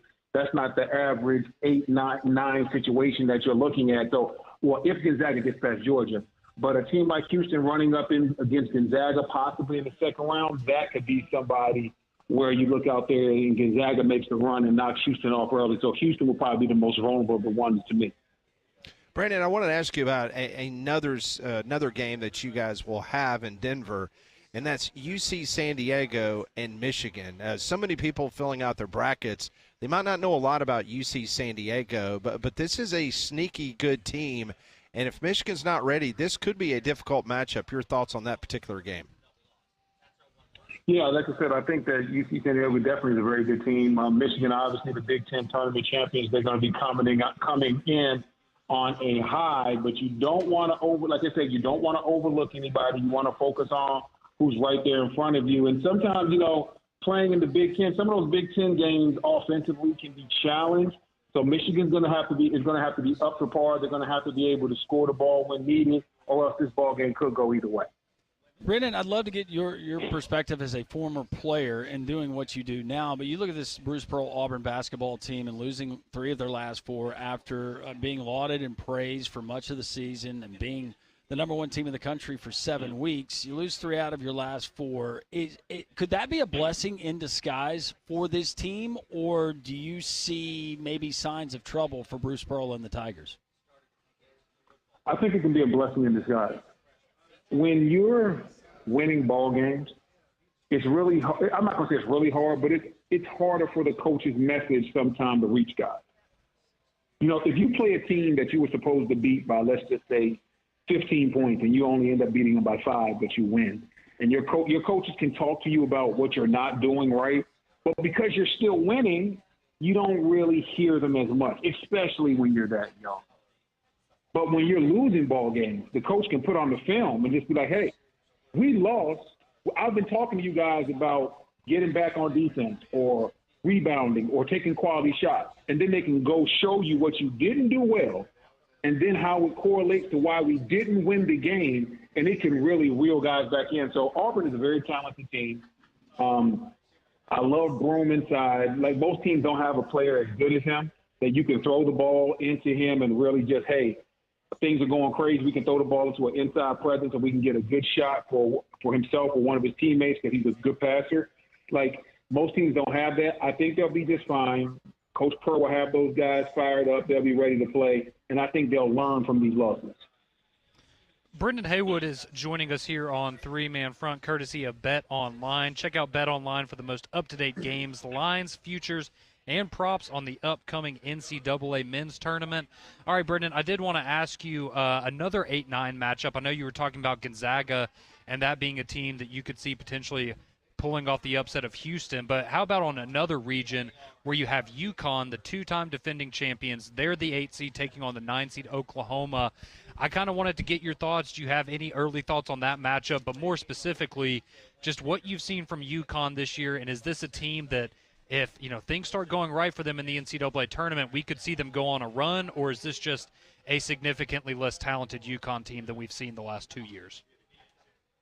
I don't think this is the same UConn team. I think that if you took the name UConn away, we wouldn't even think this was as big of a matchup. UConn, obviously, back-to-back champions. They've done great over the last couple of years. But when you talk about a team like Oklahoma, they have probably the best NBA player on this team when you talk about Fierce and what he's able to do. And so freshman is definitely going to be a first-round pick, probably a lottery pick, and I think he's going to be the best player on the court. So I actually like Oklahoma in this game. He is Brendan Haywood. You can find his work there at CBS with the tournament coming up. He's going to be on the call for A&M and Yale, also Michigan and UC San Diego, along with one of the best in the business. And I tell you what, it speaks volumes for you because Brad Nessler and being on the call there with Ness, that says a lot, and he's one of our favorites here in SEC He's a legend. country. That's a legend. He makes my job easy. all the legends do. Brendan, we appreciate the time. Thank you so much for joining us, and happy March Madness. Thank you. Brendan Haywood joining us, courtesy of Bet Online or betonline.ag. And you can check out all of the latest when it comes to up-to-date game lines, futures, props on the upcoming NCAA men's basketball tournament, which, Pat, starts tonight. It starts tonight in Dayton, Ohio. We're live at Social Taco. We'll do some Pat Ponders a little bit later in the program. This is Jocks 94.5's Three-Man Front live from Social Taco.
It is 1:17, Jocks 94.5. It is coming in the air tonight as we've got basketball, the first four in Dayton, Ohio. You know, if this tournament expands next year, they're talking about putting another first four on the West Coast. Yes. So you'll have games in Dayton and then possibly 4 more games being played somewhere out west. Maybe Denver, maybe Seattle. I don't know. Do we start them earlier? That's what I'm saying. Can we get an 11 a.m. tip or a 12 noon tip for the first four? See, that's what I like about. Yes. I miss having the whole day of basketball because tonight's going to be great. I think you would Tomorrow's pretty much gonna be have great. to do that. You would have to do. Yeah, you would. I mean, Dayton, 4 games, and then West Coast. Well, think about this. Since Dayton, I mean, the first game today is at 5:40. Yeah. So, start it at 3:30. I mean, that'd be 4:30 Eastern in Dayton. You're going to have one of those West Coast games, though. It's not going to tip until 9:30 our time. Or just stagger them again. Because, see, in what you have on Tuesday and Wednesday, you have these games in its entirety, right? Because you have it, they end, and then you have a 15, 20-minute break, and then you have the next tip. So if you have a West Coast, then you could stagger them like you're talking about. Yeah, do every other game, yeah. Yeah, so every 30 We're going to get minutes. more teams, right? You heard what Martin Newton said yesterday. I mean, based on what Martin Newton told us yesterday, the Sanford AD, who's a member of the selection committee, that was the last question we asked him, and he kind of put the brakes on it. He in my did. He opinion. said we don't need to get more teams just because it's two individuals that think that it would be better for their particular conference. I don't know where he was going there. I wonder who he's referring to. I don't know. It's almost like when he was bringing up Oklahoma a few months ago, and it was, I wonder who you're talking about. Oh. But he remembered that Landrum brought that up. He did. He did remember That's that. awesome. I wonder now with Morrissey, the governor of the state of West Virginia, not that is going to influence any decisions that are made by one governor who's upset that the team from his state didn't get in, but it will help fan those flames. It's interesting. I don't remember the Indiana governor coming out and saying that he was going to sue the NCAA. Well, they're probably glad because, again, the whole situation with the Woodson, they were like, oh, this could have been way worse. Let's look at recent basketball history, though. Indiana, look, if it wasn't clear that we were in the tournament, we don't want to go. Yeah. I have a theory on that. My theory is this. The people in Indiana were like, you know what? We shouldn't have been in the college football playoff. We got in. Here's the trade-off. So let's just be quiet. Let's be the 100% of those conversations did take place. The Homer Simpson meme of him just like we're going to ease into the hedge. You didn't see me here. I think that's a really good point, honestly. I'm just not. We're not going to bring attention to this. We got into the college football playoff. Bring on Clemson's coach and Brownell, or bring on the coach from Drake. Yep. Yeah, we're not. We're ready not to this. start anew. Yep. Just wash our hands with this whole basketball thing, and because they didn't accept the NIT, right? No. And Molly, were they up for the Crown tournament that Nebraska's playing in? I don't know actually. The Crown tournament. Mm-hmm. Yeah, that's the Fox Television. I had somebody ask me about that the other day, and I said I couldn't tell you.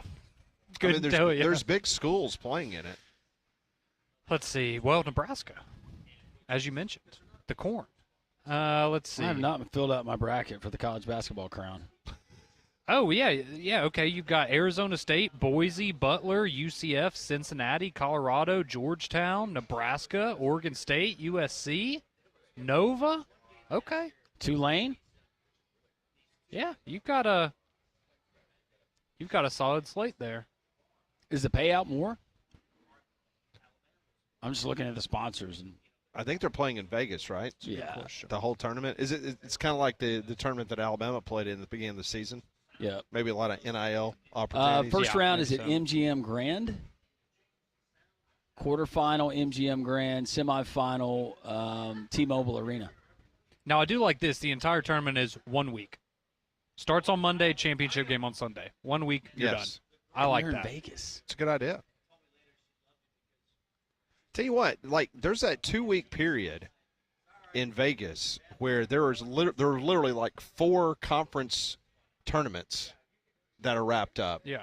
Because that's what Rocco Miller was telling me, because he ends up just going to Las Vegas, and he's there for all those mid-major tournaments. And then a lot of people just decide, well, let's just go ahead and hang out for NCAA tournament. I was about to say, because you got that, NIT, Crown, the women's tournament. Yeah. So a lot going on this week. We should move the NBA in-season tournament to right now. Yeah, you should.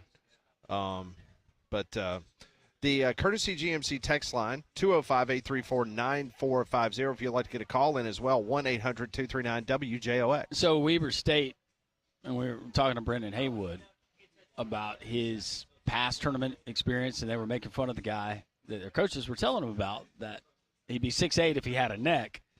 Josh reminds us, Harold Arsenault, that guy for Weber State, dropped 36 points on that UNC team, going 5 of 7 from outside the arc. UNC was a 13.5-point favorite and lost by 2 in Seattle. Thank you, Josh, listening in North Alabama. On the Ump, and all of our great listeners there on Jox 740 in Montgomery. I was about to say, if I remember correctly, because I know that's where Damian Lillard played, I want to say they had an upset in the tournament when he was there too. So Weber State, watch out for them. Posey asking, how can we not find enough basketball, quotes, people that are not currently directed to D1 programs to be on that committee?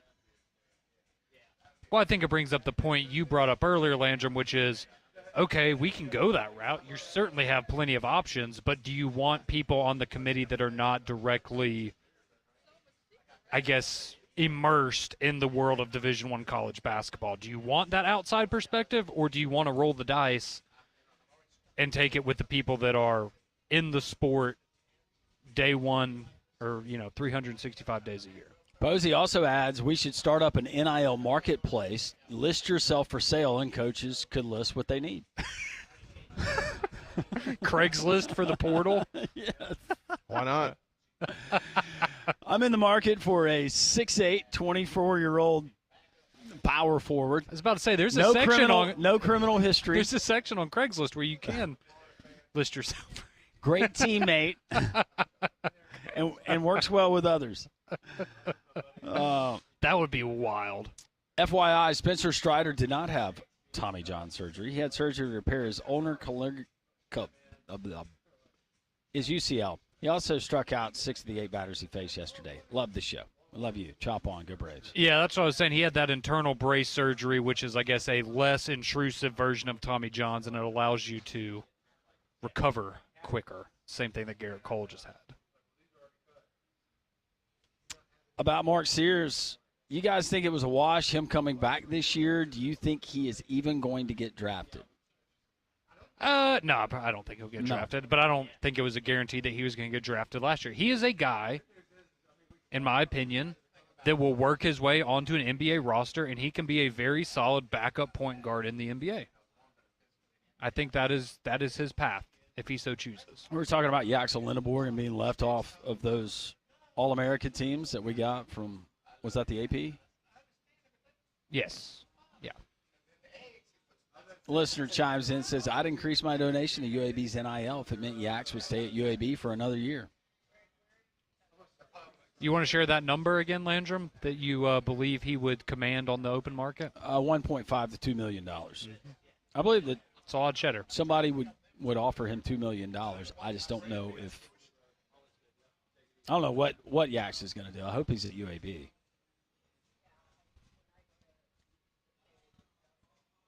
Let's see here. Somebody chiming in on Bama Hater and his phone call to you, Conrad. And it says first-team mental gymnastics. I mean, I know. I felt like he was trying to gaslight me by telling me that he wasn't contradicting himself while he was openly contradicting himself. How about Nick from North Birmingham? I love these kind of stats. Afternoon, guys. Afternoon, Nick.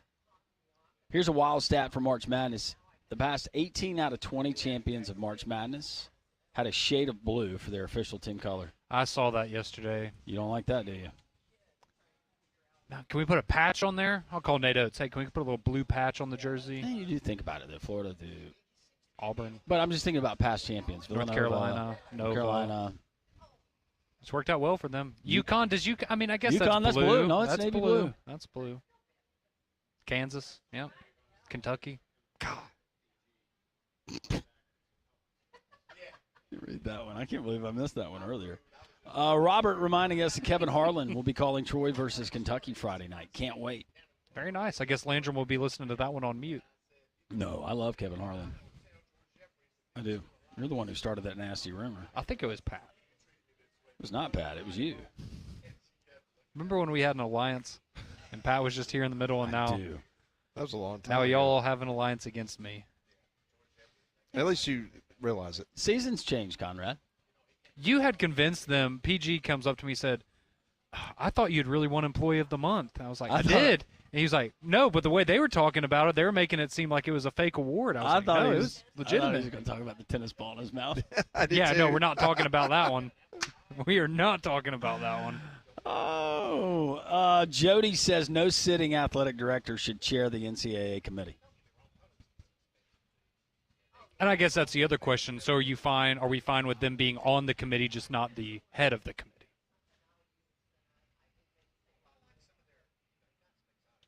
Does the SEC logo on Bama's jersey have a shade of blue in it? Come on, Greg Sankey, give us a new patch. It might be black. Ooh, from Chris, will Yaxel Lindeborg be the next All-American at Auburn? Bruce needs to go and get him. It'll be very interesting to watch Yaxel Lindeborg in the SEC. Yes. I do believe that Bruce Pearl would like to have a guy like Yaxel Lindeborg on his squad next year. I think there's probably a couple teams in the state that would correct. Be more than happy to bring him on board. Drake says Walter Clayton Jr. is going to be the next Steph Curry at the next level. Ooh, I love him as a player, but Drake, come on. Slow it down. You might be right. I love watching him play. He's been shooting the three ball really well. I'm going to sound like Landrum for a minute about the documentaries. Okay. But I finished up Court of Gold yesterday. Yeah, was it good? Fantastic. What's Court of Gold? Court of Gold, it is the behind-the-scenes documentary of the Olympics last summer, the basketball. Yeah. They had all access to Team USA. They had all access to Team France, Team Serbia. It was outstanding. And just, Kevin Durant and Steph Curry were kind of the common threads kind of leading you through the documentary. Yeah. And Steve Kerr. And it was, I'm telling you, the way that it was pretty much stacked against the U.S. in regards to how close the world has now come from a talent perspective to the United States. Yeah. And then having Durant, LeBron, and Steph Curry.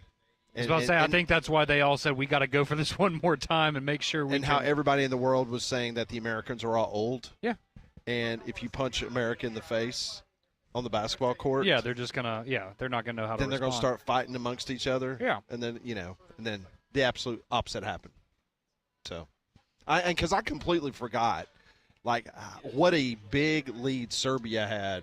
Oh, yeah. On the U.S., and then, of course, the U.S. had a big lead on France, and then France came back in the gold medal game and made it a game, and then, of course, Steph had that crazy shot from his hip. Yeah. As he was fading away, but it's very good, by the way. Yeah. So whether you're an NBA fan or whatever the case may be, it's very well done. Okay. Yeah. It's I need to check it out. But I mean, Court it's of just Gold. Wild that you're in those games, and I mean, France, you had Wembanyama, and Serbia has Jokic. You have some of the best players in the NBA are not American. Exactly. Yeah. Luka, same boat. That's why Landrum doesn't watch it anymore. That's exactly right. God bless the USA. Quit letting these players leave and move to other countries. I thought you were going to say quit letting people in the country. Is that what's happening? That's exactly what's happening. I thought it was the opposite. Learned something today. Tripp wants to know, what is your favorite play tonight, Pat?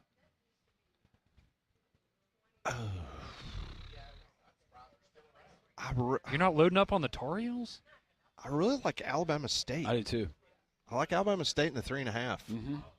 Hornets.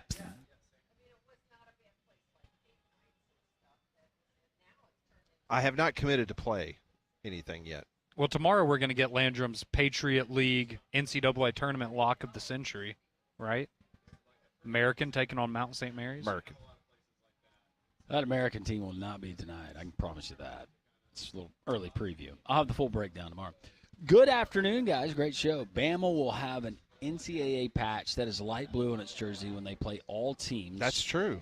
They wear during the tournament. That is an excellent point. A big RTR, Scott from Long Island. Thank you, Listening on Scott. the Jocks 94.5 app. Scott is right. They will have that baby blue NCAA patch. I'm good now. I was debating whether I was even going to watch the tournament, so I'm glad that there's a chance. Grant Nelson's knee could be blue.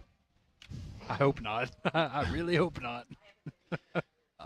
This is for Conrad, I guess.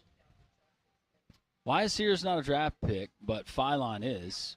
Sears is 5 times that kid. Just saying, WDE at Conrad.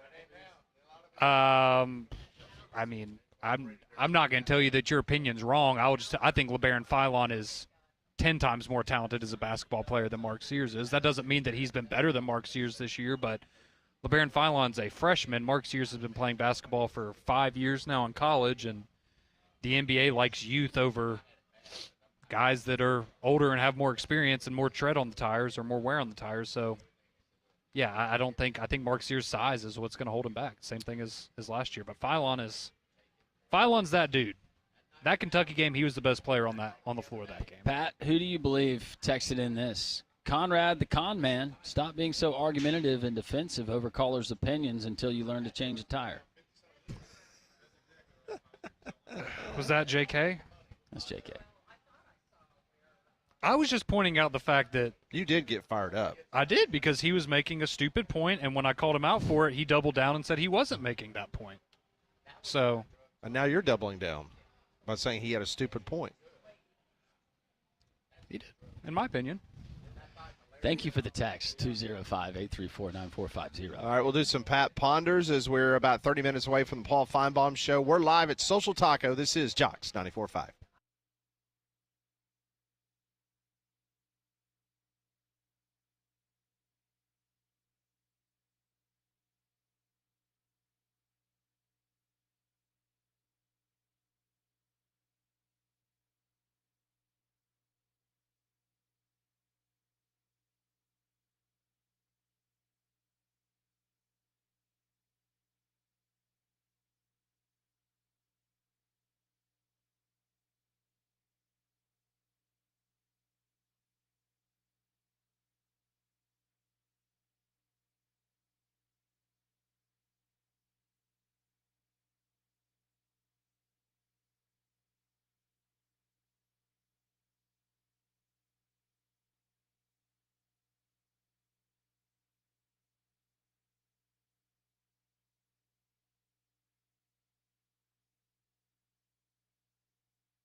If you're looking for something to do this afternoon, Rickwood Field, first pitch happened about 30 minutes ago between Troy, top 25 program, taking on the UAB Blazers at Rickwood Field. So if you're in the neighborhood looking for a beautiful afternoon to watch some baseball, Troy and UAB at Rickwood Field. And you have a couple of days left to get your brackets in, and that's good news for you because our $1 Million Bracket Challenge is returning here at Jocks.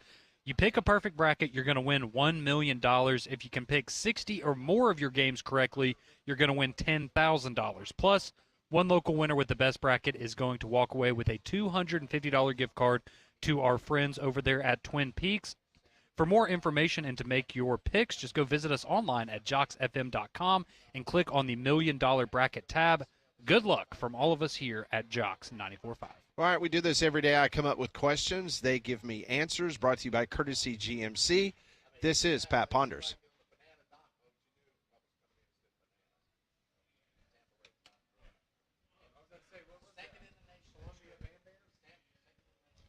Don't drive anywhere else. Just drive to Trustful. Best deals you're going to find anywhere on a brand new GMC and also pre-owned vehicles right there at Courtesy GMC in Trustful off of I-459 exit 32. If you guys had to name one thing, what has contributed the most to the SEC suddenly becoming the most dominant basketball league in history?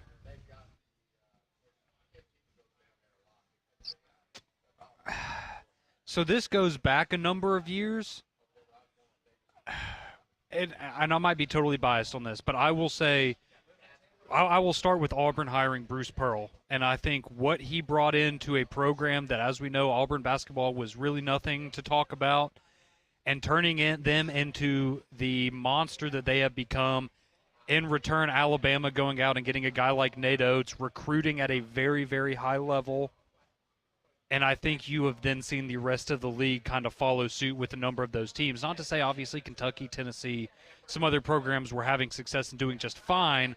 But I think once you started to have players like Auburn who weren't factors before suddenly become a big factor in the league, everyone else went, oh, crap, all right, it's time for us to step our games up too. So I'll give a lot of that credit, honestly, to Auburn hiring Bruce Pearl and then Alabama following suit with Nate Oates. So your answer would be coaching hires? Yes.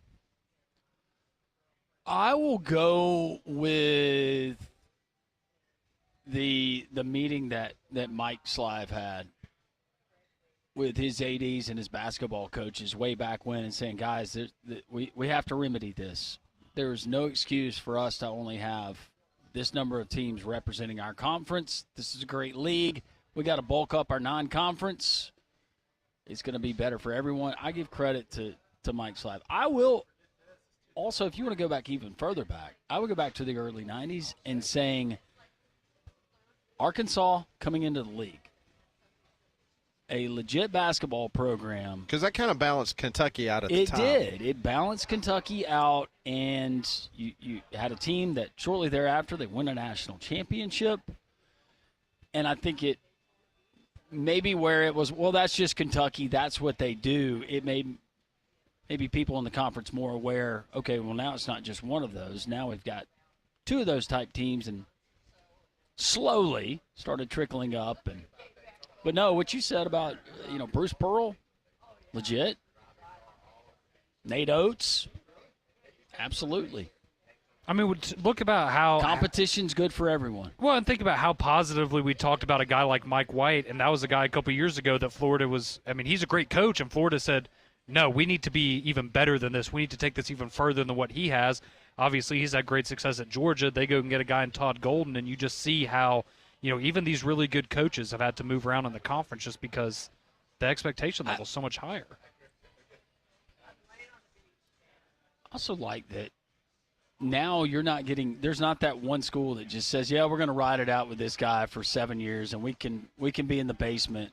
Everybody is striving, especially now when you get 14 teams that punch their ticket. Everyone is striving for excellence, even at – well, except LSU. I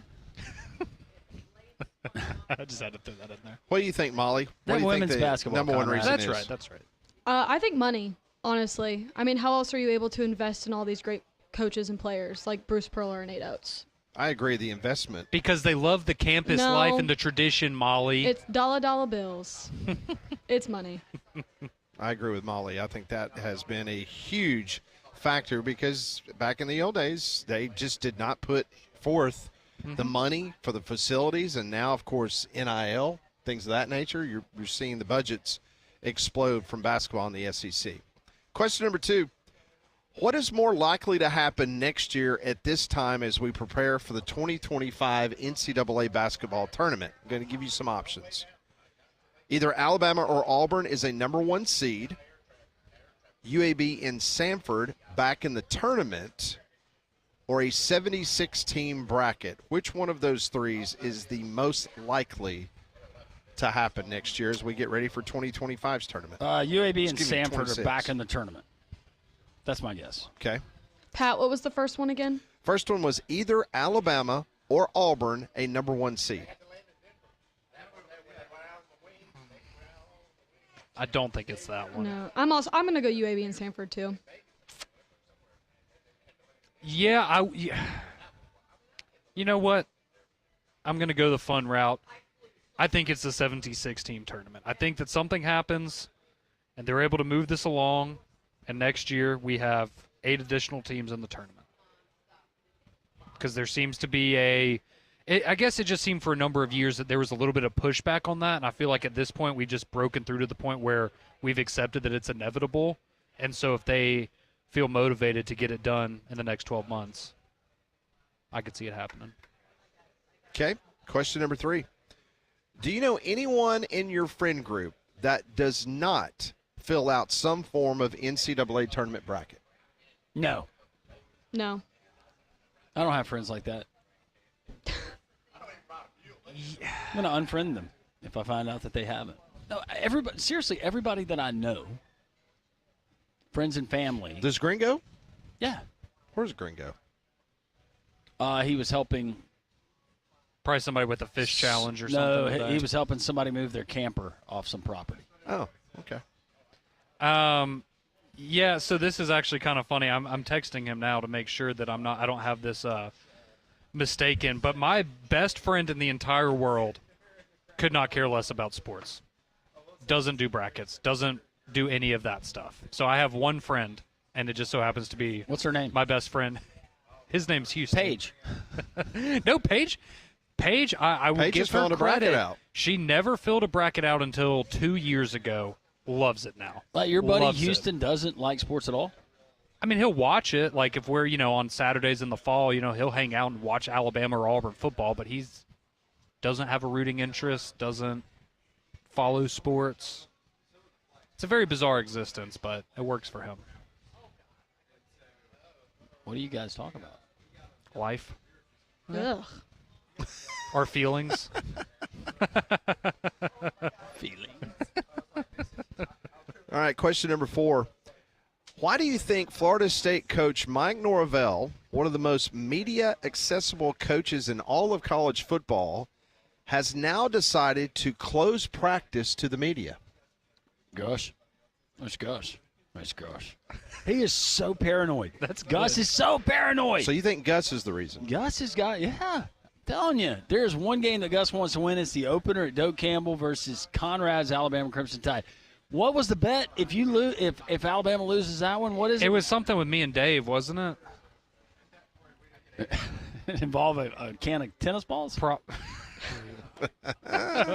not. I like to think that it did. Hopefully not, based on what he was talking about earlier.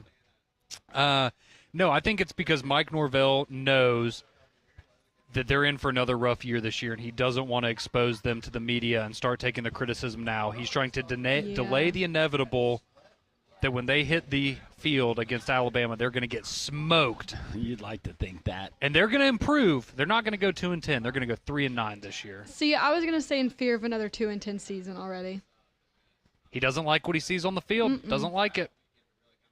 Not feeling good. I'm a Landrum. I think it's Gus. It's definitely Gus. Mike. I like to think that's true. That would be hilarious. No, it is Gus. Mike, we just don't need to have all these people out there watching what we're doing. I like to think that was in the contract. All right, 5th and final question of today. Gus's plays change. I know. It's cute that he thinks that nobody knows. On this National Sloppy Joe Day, How long has it been since you had a good old sloppy Joe?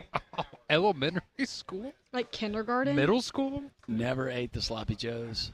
You've never had one? Yeah, you know I'm weird about sweet and the barbecue sauce and the sloppy Joe sauce that goes with it. It was too sweet for me. I could probably scarf one down today. They're not my favorite. But there was one time that I'm not going to blame it on my mom, God rest her soul, but I would take my lunch if there was just – I was a lunchroom kid.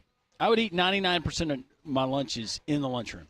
But on Sloppy Joe Day, you were taking your lunch? Sloppy Joe Day, that was just one of the rare days where I just – and so Mom would – she'd pack my lunch. But somehow we missed it. It was Sloppy Joe Day, and I was so hungry, I went ahead and I tried to eat it. I was sick for the rest of the day. Just made me feel ill. Didn't throw up, but – What was the best day when you for lunch or when you were growing up? Was it pizza day? Was there another day where it was like everyone was like hamburger, steak, and gravy was always money. We do that with mashed potatoes. You can do gravy. Okay. And then also would do the chicken finger day with rice and gravy was also. Yeah, wanted that starch. We never had mac and cheese in my high school. I don't think mine did either. Now that I think about it. Did you guys ever have the pizza with corn? Yeah, it was always corn. That was always a strange combination. With milk at 10:45 in the morning. Right. Made no sense. Yeah, it is bizarre. It was always weird if you got slotted for that 10:15. Oh yeah, it's lunchtime. Yeah. Mom would make me wake up at 3 a.m. and eat breakfast. Just so you'd be hungry at lunch. Yeah, it's awful. You could smell those rolls from down throughout the whole school. You could smell the rolls. I was about to say, you got it fresh. You got it first, but yeah, the first 2 hours of the day probably a lot quicker than the last 6 hours of your school day after lunch. Brutal, man. Yeah. That is today's Pat Ponders, brought to you by Courtesy GMC in Trustful. Visit their online inventory at courtesybirmingham.com. When we come back on Three Man Front, we have a little bit of women's basketball news. An SEC school has tapped into a former SEC head coach to take the reins of their program. We'll tell you who it is next on Three Man Front.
Few more minutes left to go here at Social Taco. We're here each and every Tuesday. Reminder, we will be at Twin Peaks on Thursday and Friday, both days, opening days of the NCAA basketball tournament. Hopefully you'll be able to join us at Twin Peaks and Hoover. I teased going into the break, the University of Missouri, Auburn University, both schools looking for a women's basketball coach. There's a report coming out of the state of Missouri that Missouri could be getting close to hiring former Tennessee head coach Kelly Harper.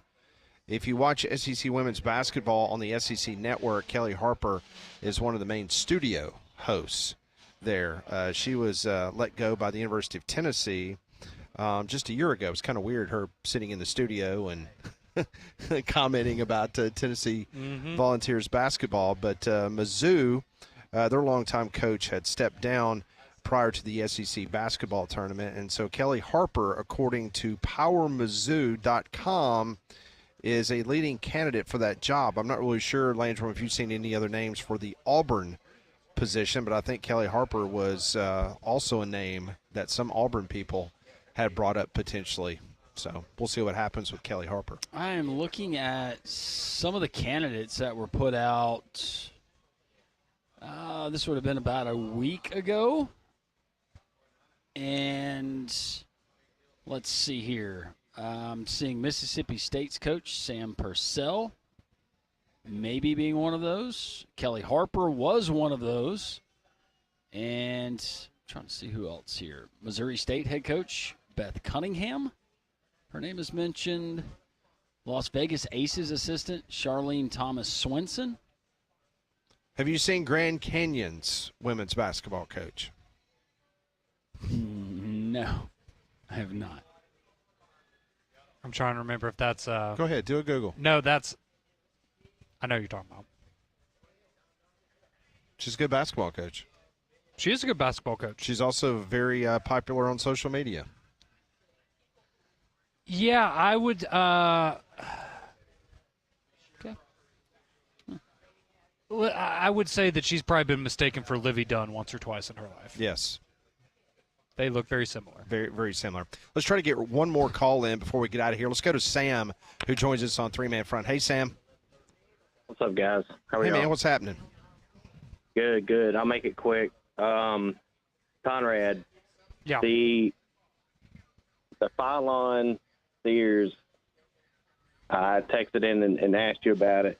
Yeah. I just don't get that. You know? Mark No, Sears no. is- And Mark Sears is an incredible basketball player. I guess from an NBA standpoint, my point is the NBA likes to get guys that are younger and have the ability to continue to develop them, which is why you see a guy like LeBaron Phylon being mentioned as a first-round pick, whereas Mark Sears, who's 23, has kind of been left behind as far as the draft goes. I think that's the main part of that discussion there. Thank you, Sam. Appreciate the phone call. Appreciate everybody joining us here at Social Taco. Don't forget, we've got NCAA basketball tournament. Starts tonight, Landrum. Go Hornets!